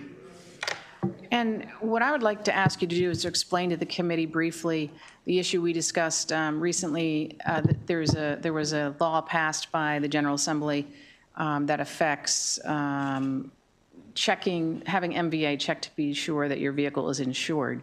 And can you explain how that is working right now? And it just took effect, so it's just beginning, and you may hear from your constituents about it. Yeah, thank you for that. So there was a law passed last year. It was a departmental bill. After many years of seeing discrepancies in terms of insurance verification, the way the old system worked is that all insurance companies were required to send us when somebody dropped a policy, as well as when they added a new policy. But because there were times when we didn't always receive the new information or didn't always receive the old information, again, there were people that were caught in between. So either trying to prove insurance they really had and there was no need for it, or we were trying to catch up with somebody that actually didn't have insurance. And so it's an issue we've talked about the legislature for many years, and looked at other states and maybe how we could do this more successfully. So where we landed was, Insurance companies are now required as of January 1 to send us their full book of business. What that means is everybody that is insured by that company in the state of Maryland. All those records are sent to us. We now take the responsibility for doing the matching. They don't have to do the matching for us. We also ask them to do real-time verification, which means you're renewing your registration today. I'm going to ping your insurance company to make sure you actually have insurance today, which again was a problem in the legacy system, because sometimes customers would get insurance and then drop it right after they renewed, right? So now we can do it real time as well. That did start January 1. We wanted to make sure that all insurance companies were fully on board and able to send us the data, and we didn't have too many errors. So the initial notices just went out. Some emails just went out about a week ago. And that'll then move through the normal progression that we do, where we give people the 30 to 45 days to either show they have insurance or make payment. So the process afterwards stays the same. It's the matching up front. So what we did find in that process is there were some old records in there that frankly we didn't have good data for. And now we're reaching out to folks and saying we need to get that insurance information. And I think it's an important policy goal of the legislature that we keep our uninsured rate as low as possible and make sure that folks aren't out there doing dangerous things and then injuring people. And so what I would add to that is from personal experience, because I got one of those emails, it is not spam. And so you know how we got the Maryland toll emails or text messages? Those were spam. This is not spam. But one interesting thing that I learned is the insurance carrier that I happened to be with did not send you any of their book of business. So then all of their customers were sent emails, and they then sent an apology email to their customers saying, you know, we messed up, and you will have to verify your insurance, but hopefully this won't happen again. So it's a process of getting the bugs out of the system. It's going to take a little time. Yeah, make sure the insurance companies know their obligations. But yes, thank you. And Delegate Spiegel. Thank you, Madam Chair. Just one other follow-up question. I wanted to ask about the Vehicle Emissions Inspection Program, because as we're seeing the trends of consumers, purchasing electric vehicles or low-emission vehicles, I know that certain types of electric vehicles and low-emission vehicles are exempt from the VEIP inspection. How do you see that potentially impacting both the agency expenses in terms of running that program and also the agency revenue in terms of the fees that consumers pay when they come in to get those inspections done? Maybe there's a trend, maybe it's not imminent that there's any dramatic change, but maybe there's a trend that you're projecting over the next few years or the out years in terms of how usage of this program might change? No, it's a good question. And one of the changes we made last year now is to go to 6 model year requirement. So if you remember, it used to be a 3 model year you were required to get your vehicle tested, but MDE is obviously the policy agency who really looks at where we should be. And the failure rate was so low in that 3 to 5 year, it just didn't make sense to continue to have people going to the stations to be tested when we knew the vehicles were going to pass. One of the provisions in the BRFA does include an increase for that vehicle testing fee. It has not been increased in many, many years, and many states have much higher vehicle emissions fees than we do here in Maryland. And so that is one of the provisions. I will say that the program is run by a vendor. We are currently out for procurement of that contract as we speak. We are moving from a monthly monitoring fee with the vendor, which is what our current contract is, to a per vehicle testing fee. And in many ways, that is because we know the program will continue to evolve, and we want to get the best value for Maryland residents. Thank you. Any other questions? Okay, thank you so much for being here. We do have a few people who are signed up to testify. I have the following 3 people on my list: Suzanne Richards, Jana Davis, and Beth Caro. You may come forward, and you may begin, whoever arrives first. I didn't realize it was a race. I would have walked slower. It's always a race in this committee. Well, since I got here first, I'll start. Madam Chair, members of the committee, I'm Jana Davis. I'm the president of the Chesapeake Bay Trust. The trust is a nonprofit created by you all, the General Assembly, in the 1980s, and our goal is to empower communities on the ground to help protect and restore natural resources. Our philosophy is that if communities lead and own their own projects, they'll be sustained well into the future. These are homeowners associations, faith-based groups, schools, et cetera. We weren't created with an appropriation by you all. Instead, you created the Chesapeake Bay and now the Chesapeake Bay and Coastal Bay's vehicle license plate administered by our wonderful partners at MVA, which is why we're here today. Bay plates are optional to vehicle owners, so they are not state money. They're private money that the trust uses to make these grants, and we say the dollars go through the trust, not to the trust. MVA has been an incredible partner for 35 years now. MVA supports both the Bay Plate and the Ag Tag, Suzanne's organization, the 2 background scene plates in Maryland in a number of ways, including clear communication to vehicle owners about the 2 license plate options, in both branches and during the registration time online or not online. Invaluable information to the trust allows us to budget and market the Bay Plate, and partnership on a really fun Bay Plate sales contest in the spring of each year. Demand for Bay Plate resources by communities has historically been really high, about 3 times the amount of funding available, so we use the Bay Plate revenue to attract other funds. We'll say take $100,000, go to EPA, at least historically, BGE, and say if we'll put $100,000 of Bay Plate money in, if you put in $500,000, and that way we leverage more revenue to come to Maryland. You and MVA should both take credit and be proud of the $20 to $30 million a year that we put back out the door in terms of revenue to communities. 92 cents of every dollar, we're very efficient. We take every Bay Plate and every dollar seriously. $25, which is the cost of a Bay Plate, can get a kid outdoors on a life-changing field trip. Many constituents of yours take advantage. I'm looking at Delegate Spiegel. I know you know this. And $25 can also get a tree in the ground. Delegate Solomon came and visited a couple projects himself. So thank you so much for all of your work, and so many thanks to Administrator Neiser and her team at MVA. Thank you so much. Thank you. Good afternoon, Madam Chair, Vice Chair, and distinguished members of the committee. My name is Beth Caro. I am a licensed private title agent within the state of Maryland, licensed by the MVA, bringing 25 years of experience working with the MVA here today, and my work with the vehicle title and registration processes within the private sector. Today I speak as the President and CEO of the National Independent Vehicle Title Agents, NIVTA, a nonprofit organization launched in 2024, and we're dedicated to provide educational resources and DMV policy support to our third parties nationwide. On a local level here in Maryland, I do serve as President of AutoTag Connect, an MDOT licensed third-party provider. We extend our services that MVA does a great job at, as we've discussed today, to our Maryland residents. I am here today to provide an informative statement on the collaboration efforts that have taken place between MVA and our private sector partners. To ensure the proper collection of vehicle excise taxes and accurate processing of our vehicle title and registrations, this partnership is very dear to me. Since 2017, I have worked closely alongside with our administrator, Chrissy Neiser, to enhance fraud prevention education, promote best practices for our title agents and the verifiers that are in our in-state association of Maryland, the MVTA, where I served as a previous chair.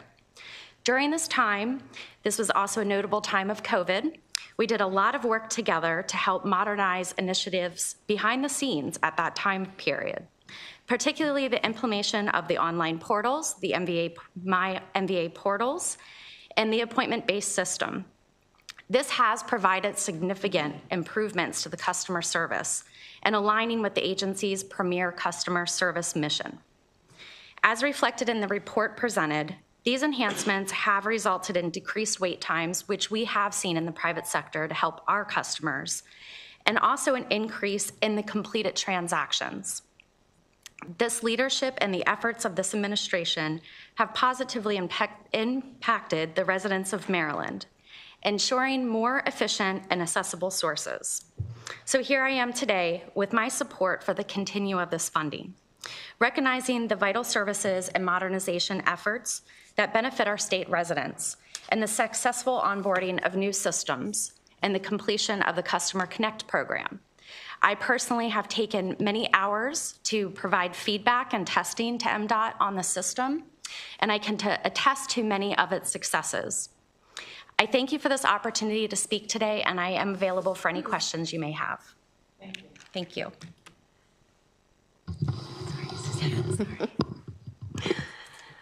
Madam Chairman and members of the committee, thank you for the opportunity to testify. My name is Suzanne Richards, and I'm the Executive Director for the Maryland Agricultural Education Foundation.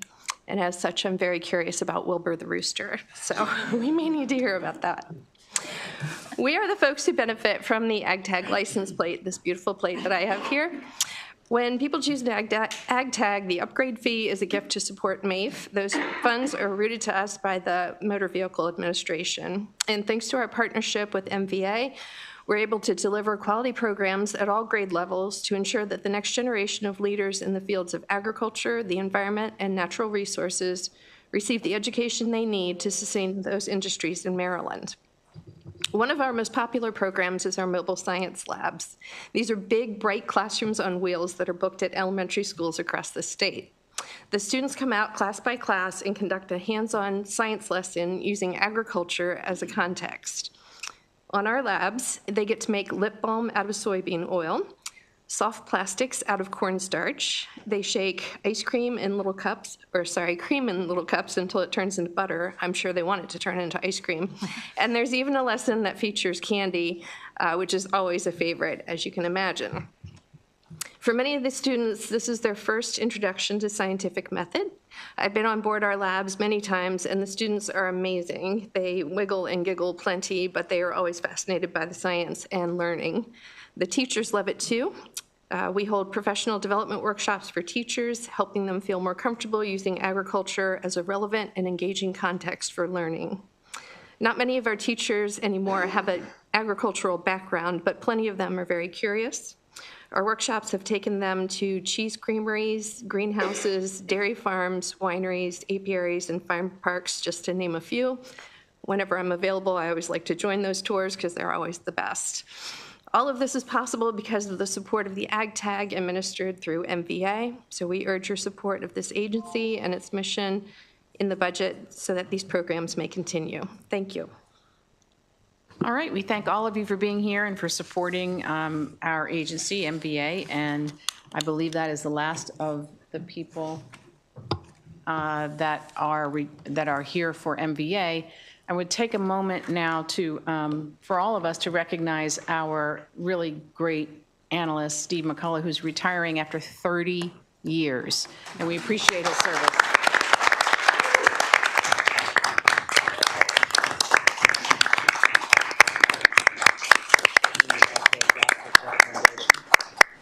We really do appreciate all your time and your effort, and I know you're going to be hard to replace. And with that, we will end the hearing for MVA, and we will move on to the Department of Information Technology with Katie Savage is here. Welcome. And we have Yashudara Ray from Do It, and maybe some other staffers. You may come forward.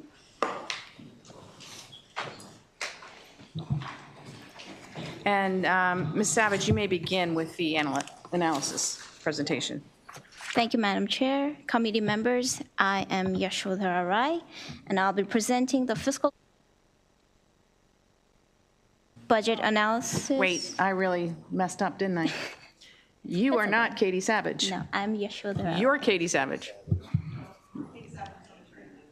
Okay, we're going to start over.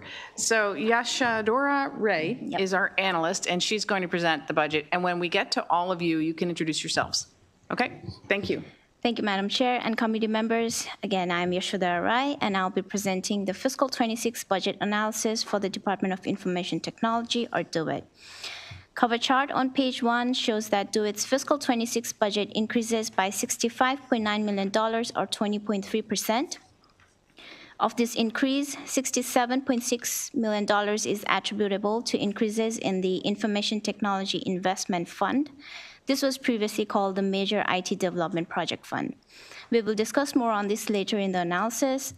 Key observations on page 2 will again be discussed in detail in a moment. Moving on to performance analysis on page 6, Exhibit 1. The green bars show that 95% of endpoints were protected by critical patch compliance in fiscal 24. This is the highest level in the reporting period, and we request DOIT to comment on the reason for the increased number. Beginning fiscal 23, DOIT began reporting on the number of security incident tickets received and investigated by the Office of Security Management. In fiscal 24, these tickets increased by 81.7% from fiscal 23. We request DOIT to comment on the reason for this increase and how the department is addressing them. Moving on to major IT project indicators in Exhibit 2 on page 8. In fiscal 24, the number of major IT projects on schedule, projects spending within 10% of the plan, and projects using agile development process have decreased. We would like to request DOIT to discuss the reason for the decrease in all the 3 major IT project indicators and its plan to improve performance in these areas. Exhibit 3 on page 9 indicates that about 100,000 service desk tickets were received in fiscal 24.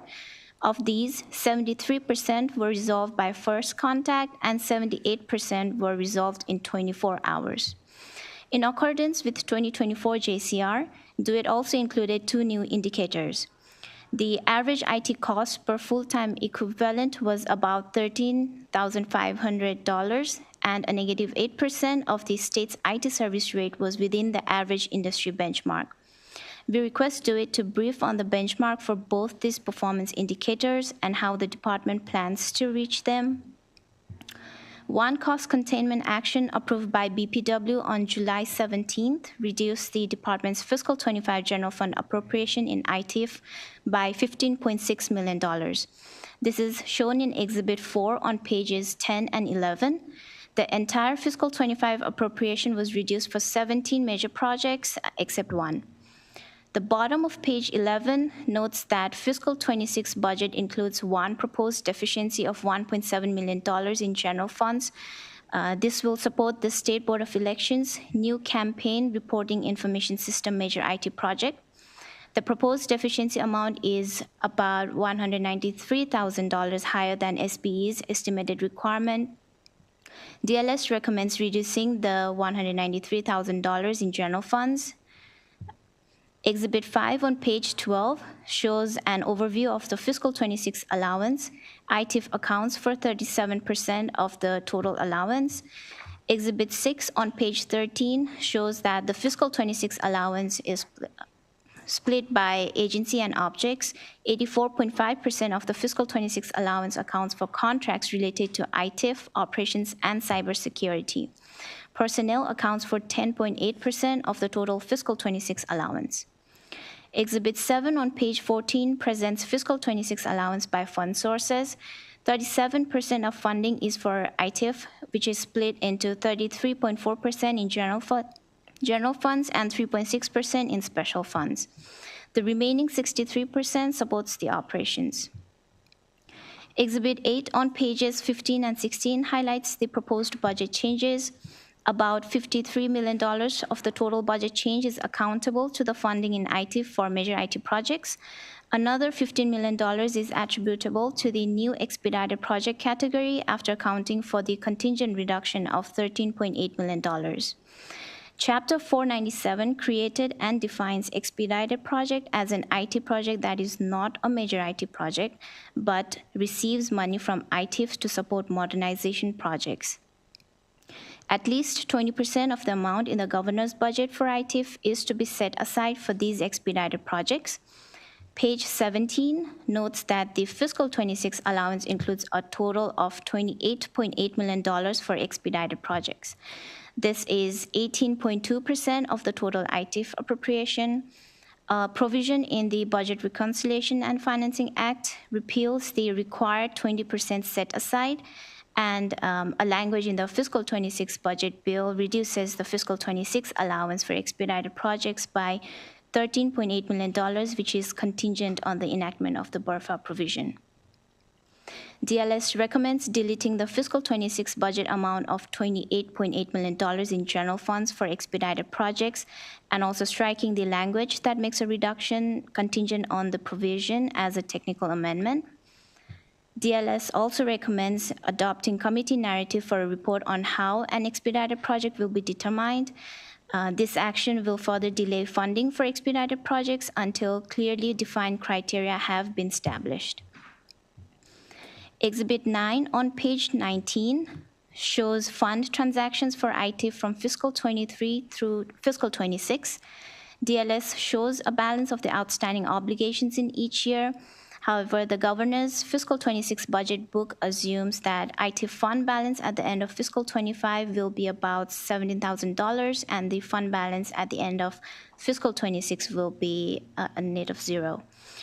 We request DeWitt to comment on the actual timing of the expenditures of these fund balances. Exhibit 10 on page 21 shows that the state general fund support for major IT projects has more than doubled in fiscal 26. This is related to a higher general fund appropriation for 3 major IT projects which are under the Comptroller's Office. They account for 53% of the total IT appropriation. Appendix 2, starting in page 32, lists all the 58 major IT projects that receive funding from ITIF in fiscal 26. These includes 5 new projects with 3 projects under the Department of Human Services receiving IT funds only in fiscal 26. Narrative and fund restrictions along with reductions of special and federal funds are recommended in each agency's budget analysis. Recommendation deleting or reducing general funds budgeted in ITIF corresponds to recommended actions number 2 and 4 on page 32.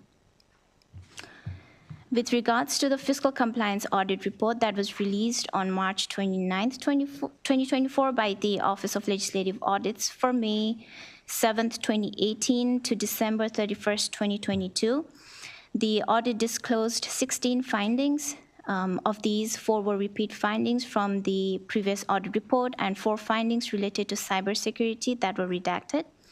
These audit findings highlighted deficiencies in DeWitt's oversight responsibilities to ensure that major IT projects were completed on time, on budget, and that changes to the project scope and cost were appropriate.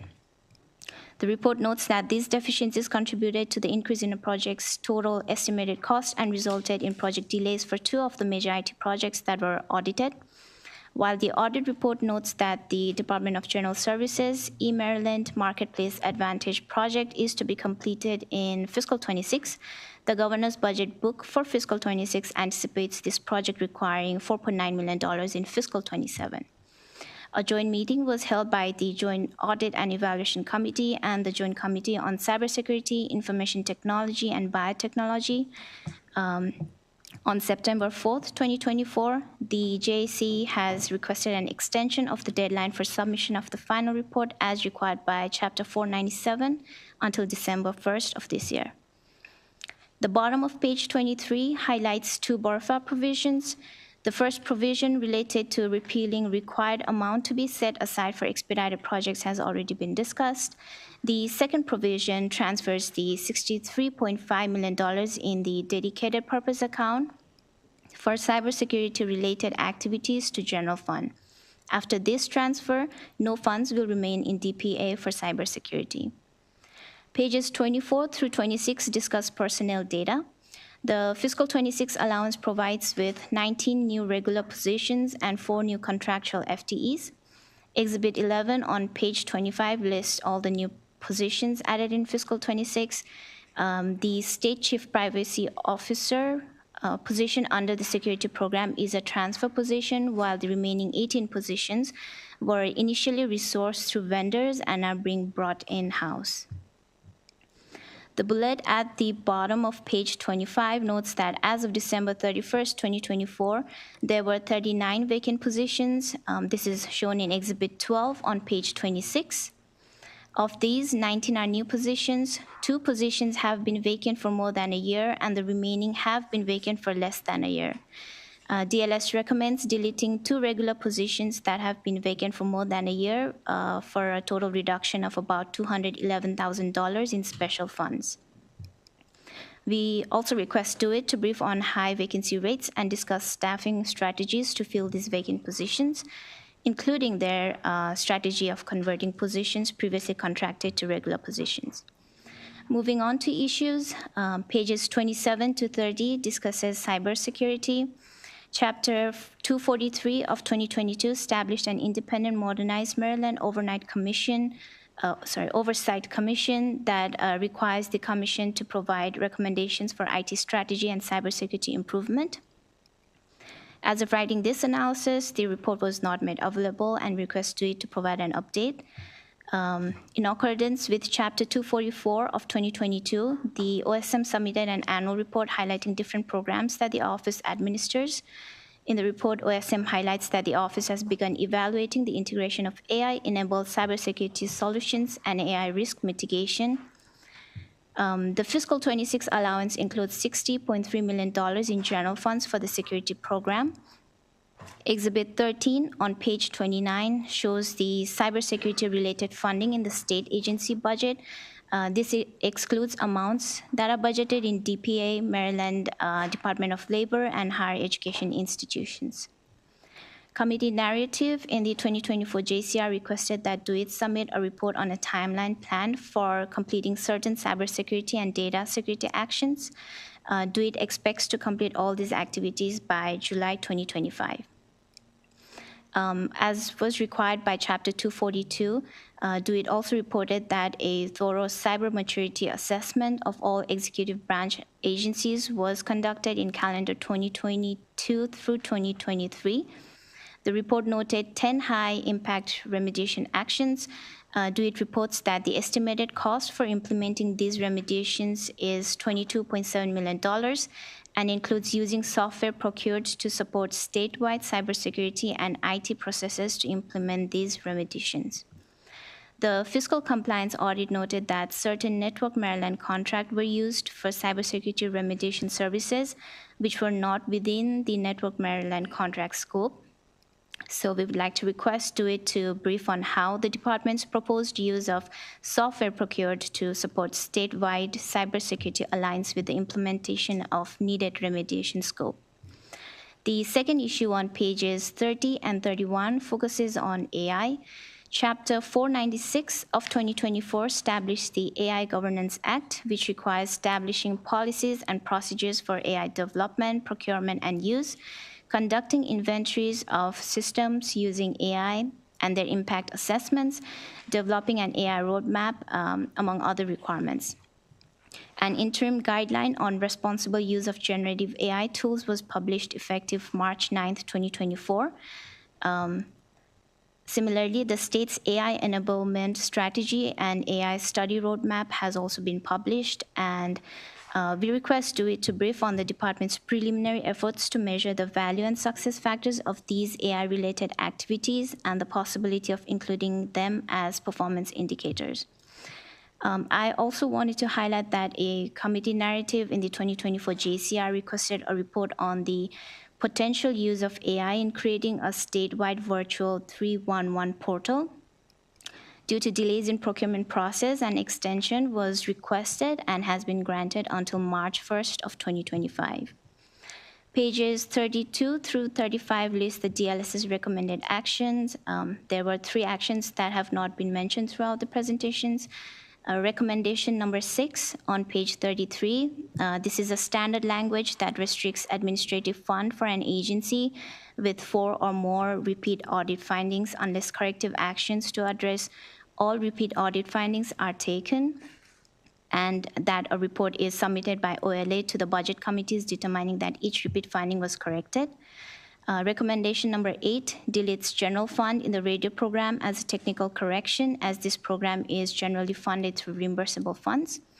And recommendation number 10 adds a back of the bill section that reduces operating cost allocation of the 700 megahertz radio system to better align with recent actual expenditures.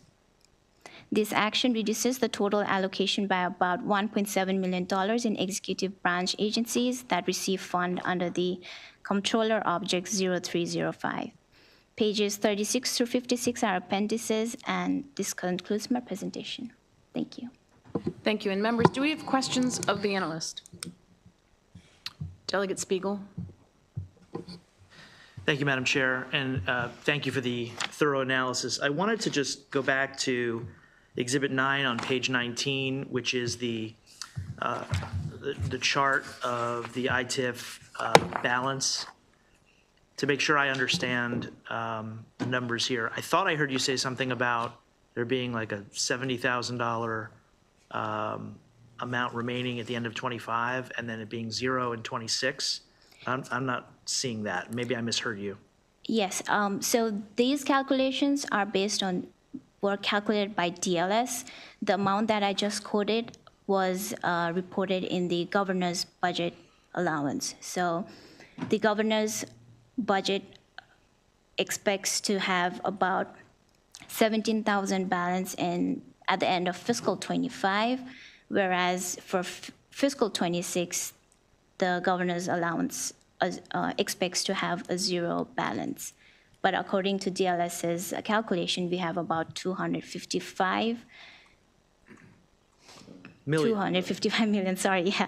Million balance in 25, and similarly in 2026. So we wanted DO-IT to comment on how they are, how they've reached the balance of $17,000 and a 0 in fiscal 25 and 26. Yeah, it's an extremely big difference.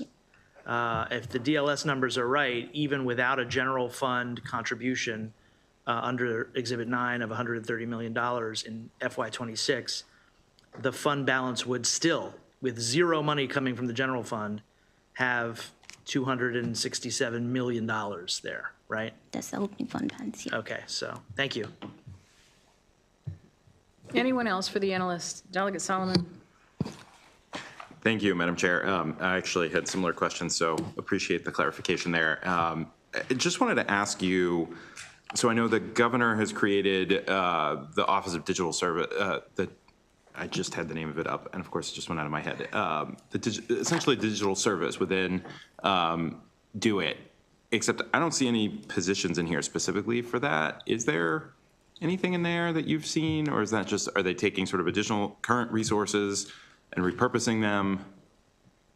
It is my understanding that the digital services is budgeted under the state chief program. I am not sure about all the positions for the program, and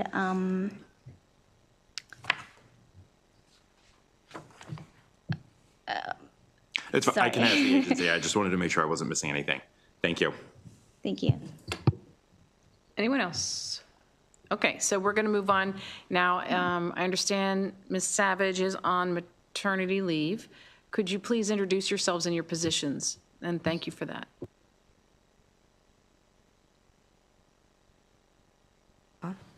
Thank you.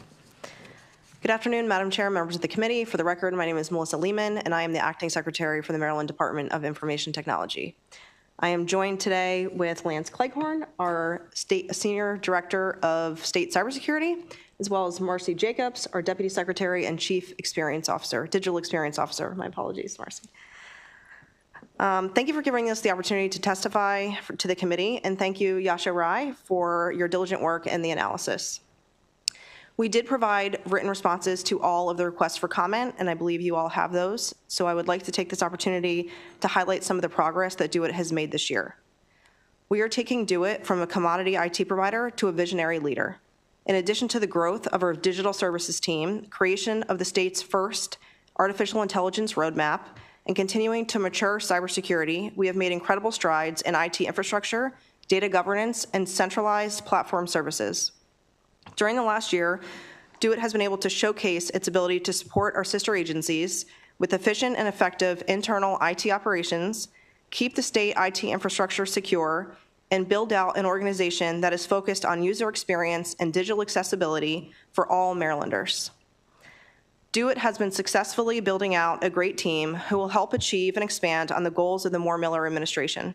Over the last year and a half, DO-IT has onboarded 46 employees that will support DO-IT as it shifts towards emerging technologies, and we are on track to onboard another 39 employees by the end of this fiscal year. At the start of 2024, Governor Moore established the Maryland Digital Services within DO-IT. Their mission is to increase trust in Maryland's government through improved access to digital services and benefits, support state agencies in delivering on their mission by building well-designed and human-centered digital experience and decreasing the cost of serving Maryland residents.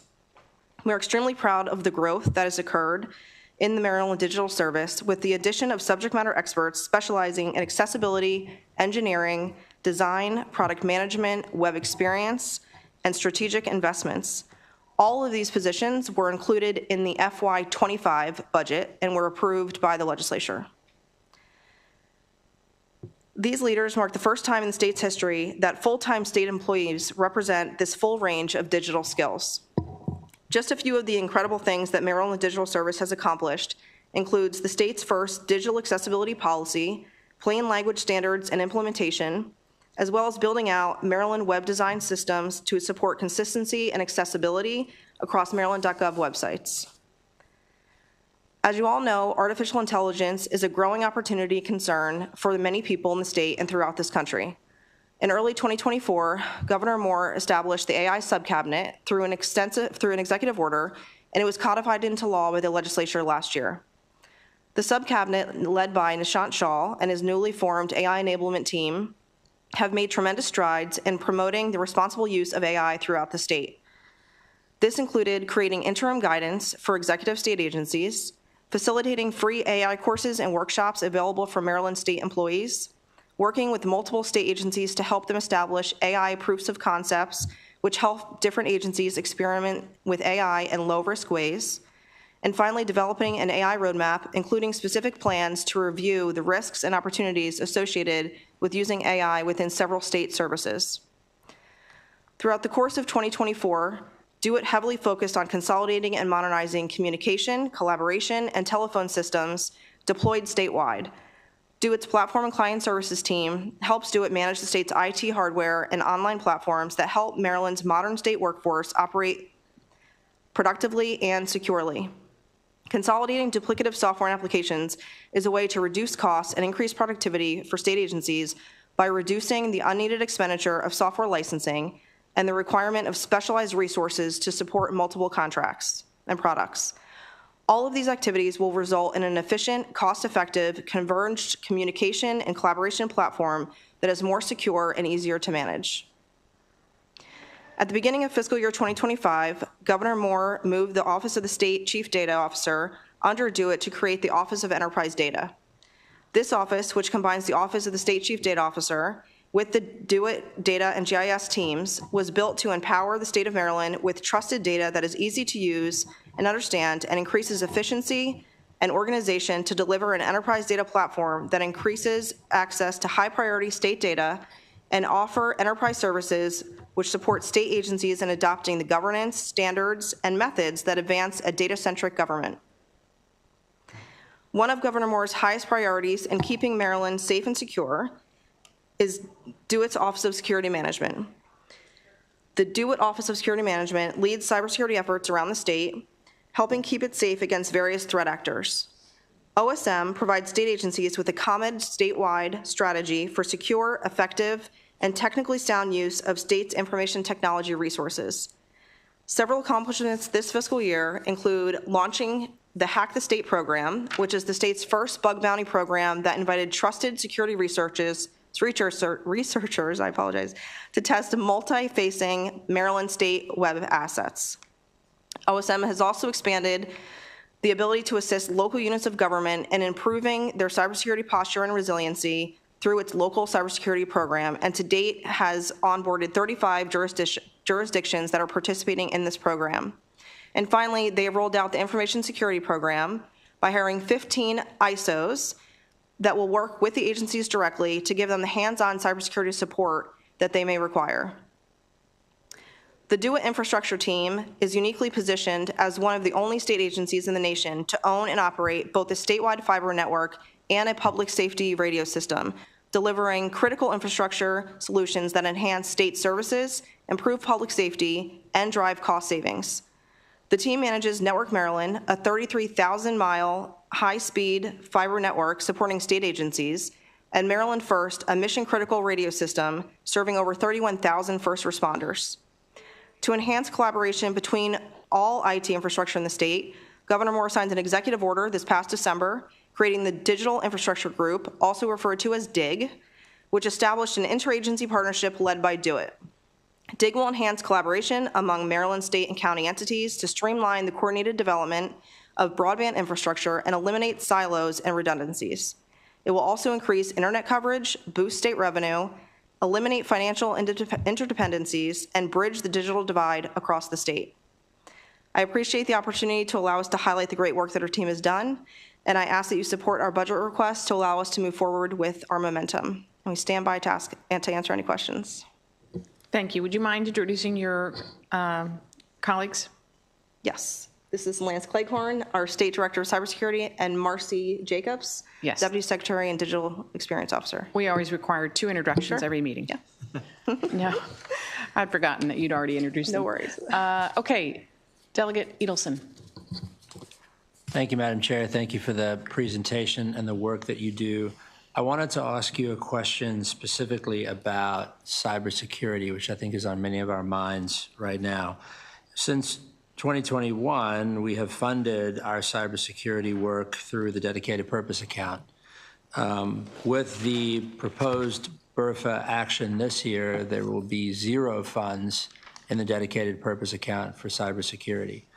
My understanding is that we still do not currently have a Chief Information Security Officer for the state, and that we stopped work on rolling out our critical identity and access management protections program.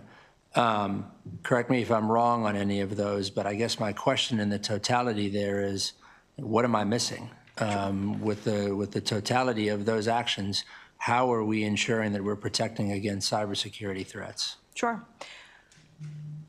As part of the FY25 budget process, we did transition all of the funding for operating the Office of Security Management into Do It's operating budget.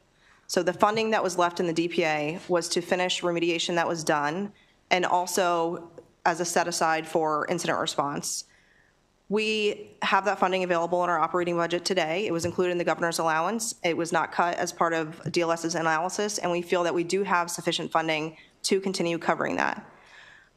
We are also actively searching for a CISO. We've had 3 interviews over the last week, and we're hoping to have somebody in place in the next month, I would say. Okay. And finally, we have not stopped rolling out identity access management. Identity access management is alive and well in Maryland across all of the agencies. Okay. Lance, I don't know if you want to speak more to that. Please feel free. Yeah, really briefly. So, thank you so much for the question. I think primarily the shift may be in terms of the technology types that we're using to ensure that identity and protection. So there's a shift. I think many of the committee members are aware that there's a shift towards some of the Microsoft solutions with the advent of Microsoft's G5 licensing. So it's really just a shift from our more traditional sense of utilizing Okta to shifting more into Entra, which is better utilized within our agencies. So still, to the acting secretary's point, alive and well and in progress. Okay, great, thank you. Just want to make absolutely clear that we are doing everything we can to protect against all potential cybersecurity threats. Yes, sir. Absolutely. Thank you all. Delegate Solomon? Thank you, Madam Chair. Thank you for being here. I guess I know this has been on the minds of a lot of us. Can you explain the discrepancy in the ITIF balance piece?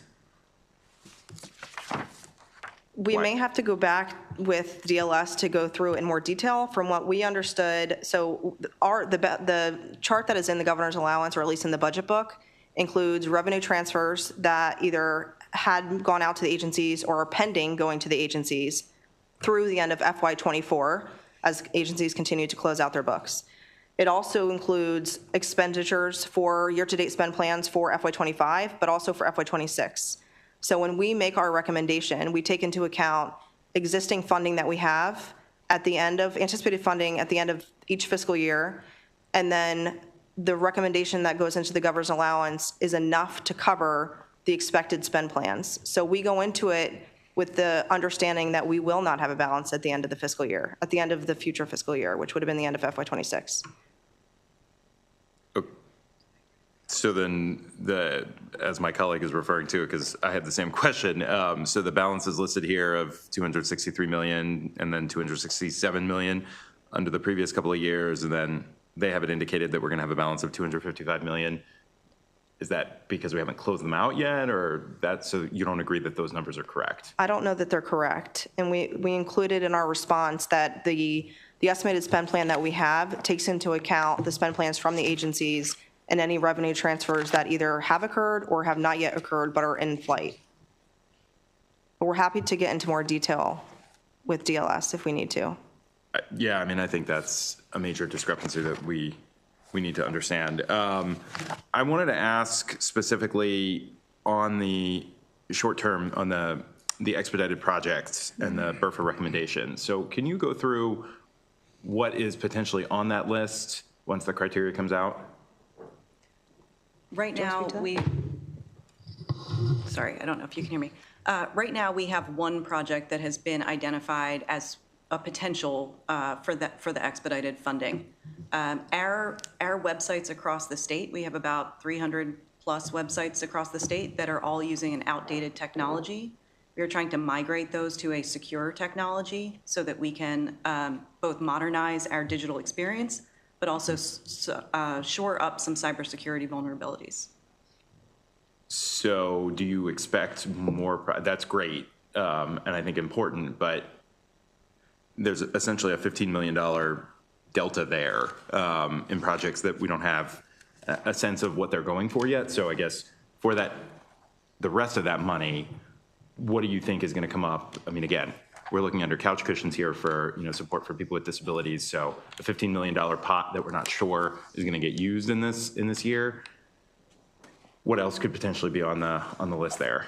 And we are working with agencies as we are evaluating kind of the criteria for expedited projects, and we are developing that criteria so that we can share that. But the expedited fund is intended to be something that can be used throughout the year. So it's not something that at the beginning of the year we understand everything or we know everything that will be put against it. These are intended to be truly critical projects that are legacy technology that must be addressed in an expedited fashion. The current expedited fund, if I'm correct, is $28.8 million. So we recommended cutting that in half, but preserving half of that fund so that we can deal with some of these urgent needs that are present right now and more that will come up in the coming year. Have we used close to that 30 million on an annual basis for expedited projects specifically? This is an entirely new program. This is the first year of it, so no.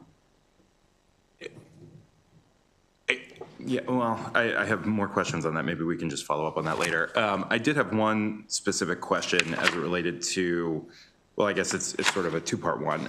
Wondering if you could give us an update on where the agency is on remediating some of the findings in the OLA report, obviously separate from, I think, the larger conversation of the dispute between our view, our being the General Assembly's view of DLS's, or of your role as an oversight agency, which again, we had an argument about last year, and I know it's an ongoing conversation, but in terms of the other findings in there, and then there's a specific reference on page 10 of your response that talks about you all requesting to join our work group. I don't know that the OLA work group that we had, I don't know that I ever got a formal request on that, so I think we would love to have you all be a part of our conversations going forward, but I don't know that that request was ever made. So I just want to go on the record. I don't know that we ever said no to that. So I'm wondering if you could just respond to those. Sure. I'm trying to think of where to start. So as far as the audit is concerned, of course, half the findings are related to MITP oversight. So I think we talked about that, and we will continue working through that with the OLA. OLA did just come out and do a review of our audit, so a status update of the audit, and we actually have a closeout with them next week. I'm confident that it's going to be a much better outcome based on the conversations that we've had with them.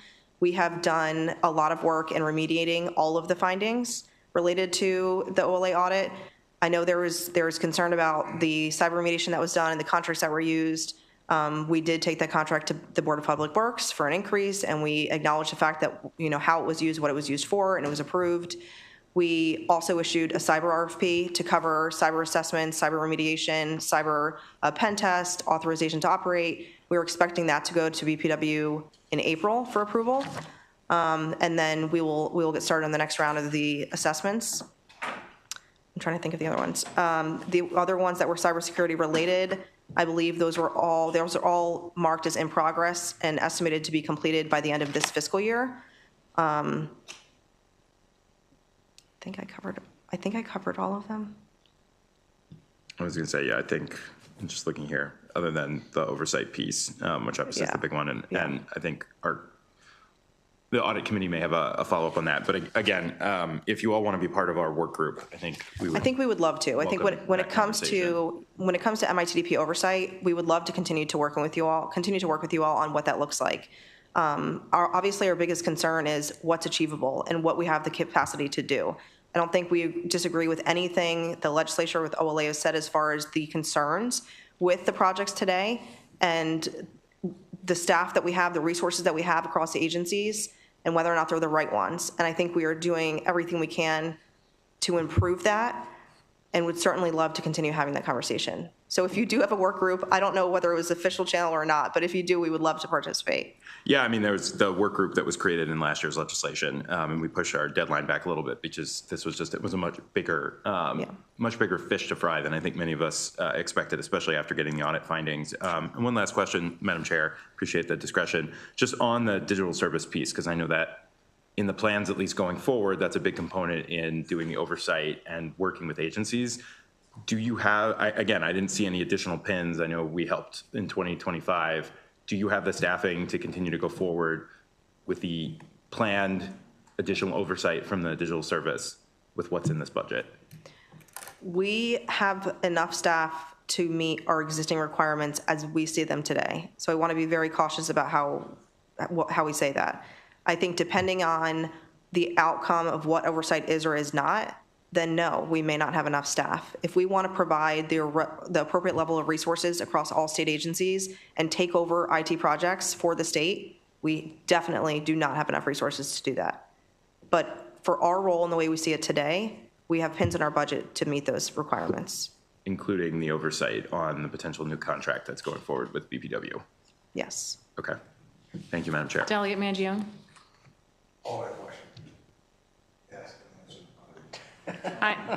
We're going to go to you first next time. I know. Delegate Spiegel. Very efficient, Delegate Mangione. I wanted to ask about page 13 of the DLS analysis, which talks about how the department relies heavily on contracts to provide services. And the graph on that page of the analysis shows that contracts combined total 85% of agency spending. And recognizing the nature of IT and the rapid evolution of the industry, I wanted to ask you to comment on the extent to which this is the right balance, or we should be aiming for a different balance. Is this the best practice in terms of vendor versus in-house resources? And what are the budget implications of those questions? It's a great question, and I can remember when Secretary Savage first sat up here for her first budget testimony, I think she spoke to that, and she committed to the fact that we would try to bring on more in-house resources instead of relying on all of the contractors that we have today. I think that is going to take a lot of time. It's going to be very difficult.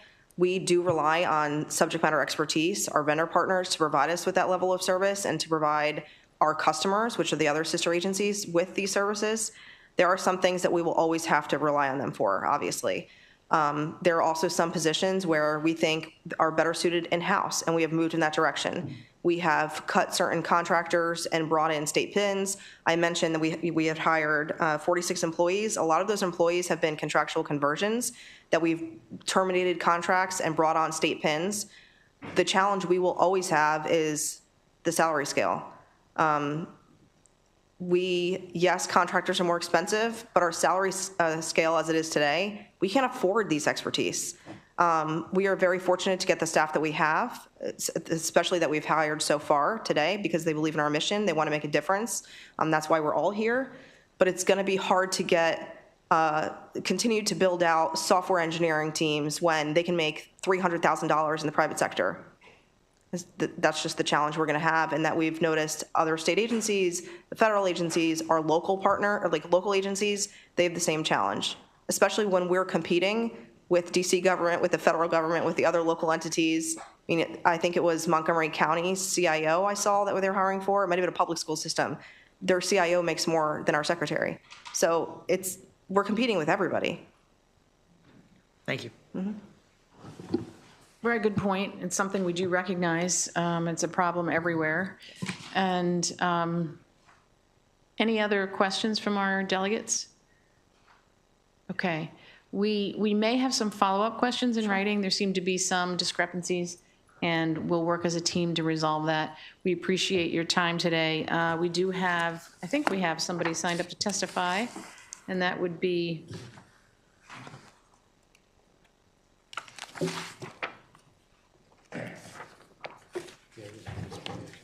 oh, we don't have anyone signed up to testify. We thank you for your time, and members, if you'll come forward for a quick minute, and we will go ahead and end our hearing now. Thank you. Thank you.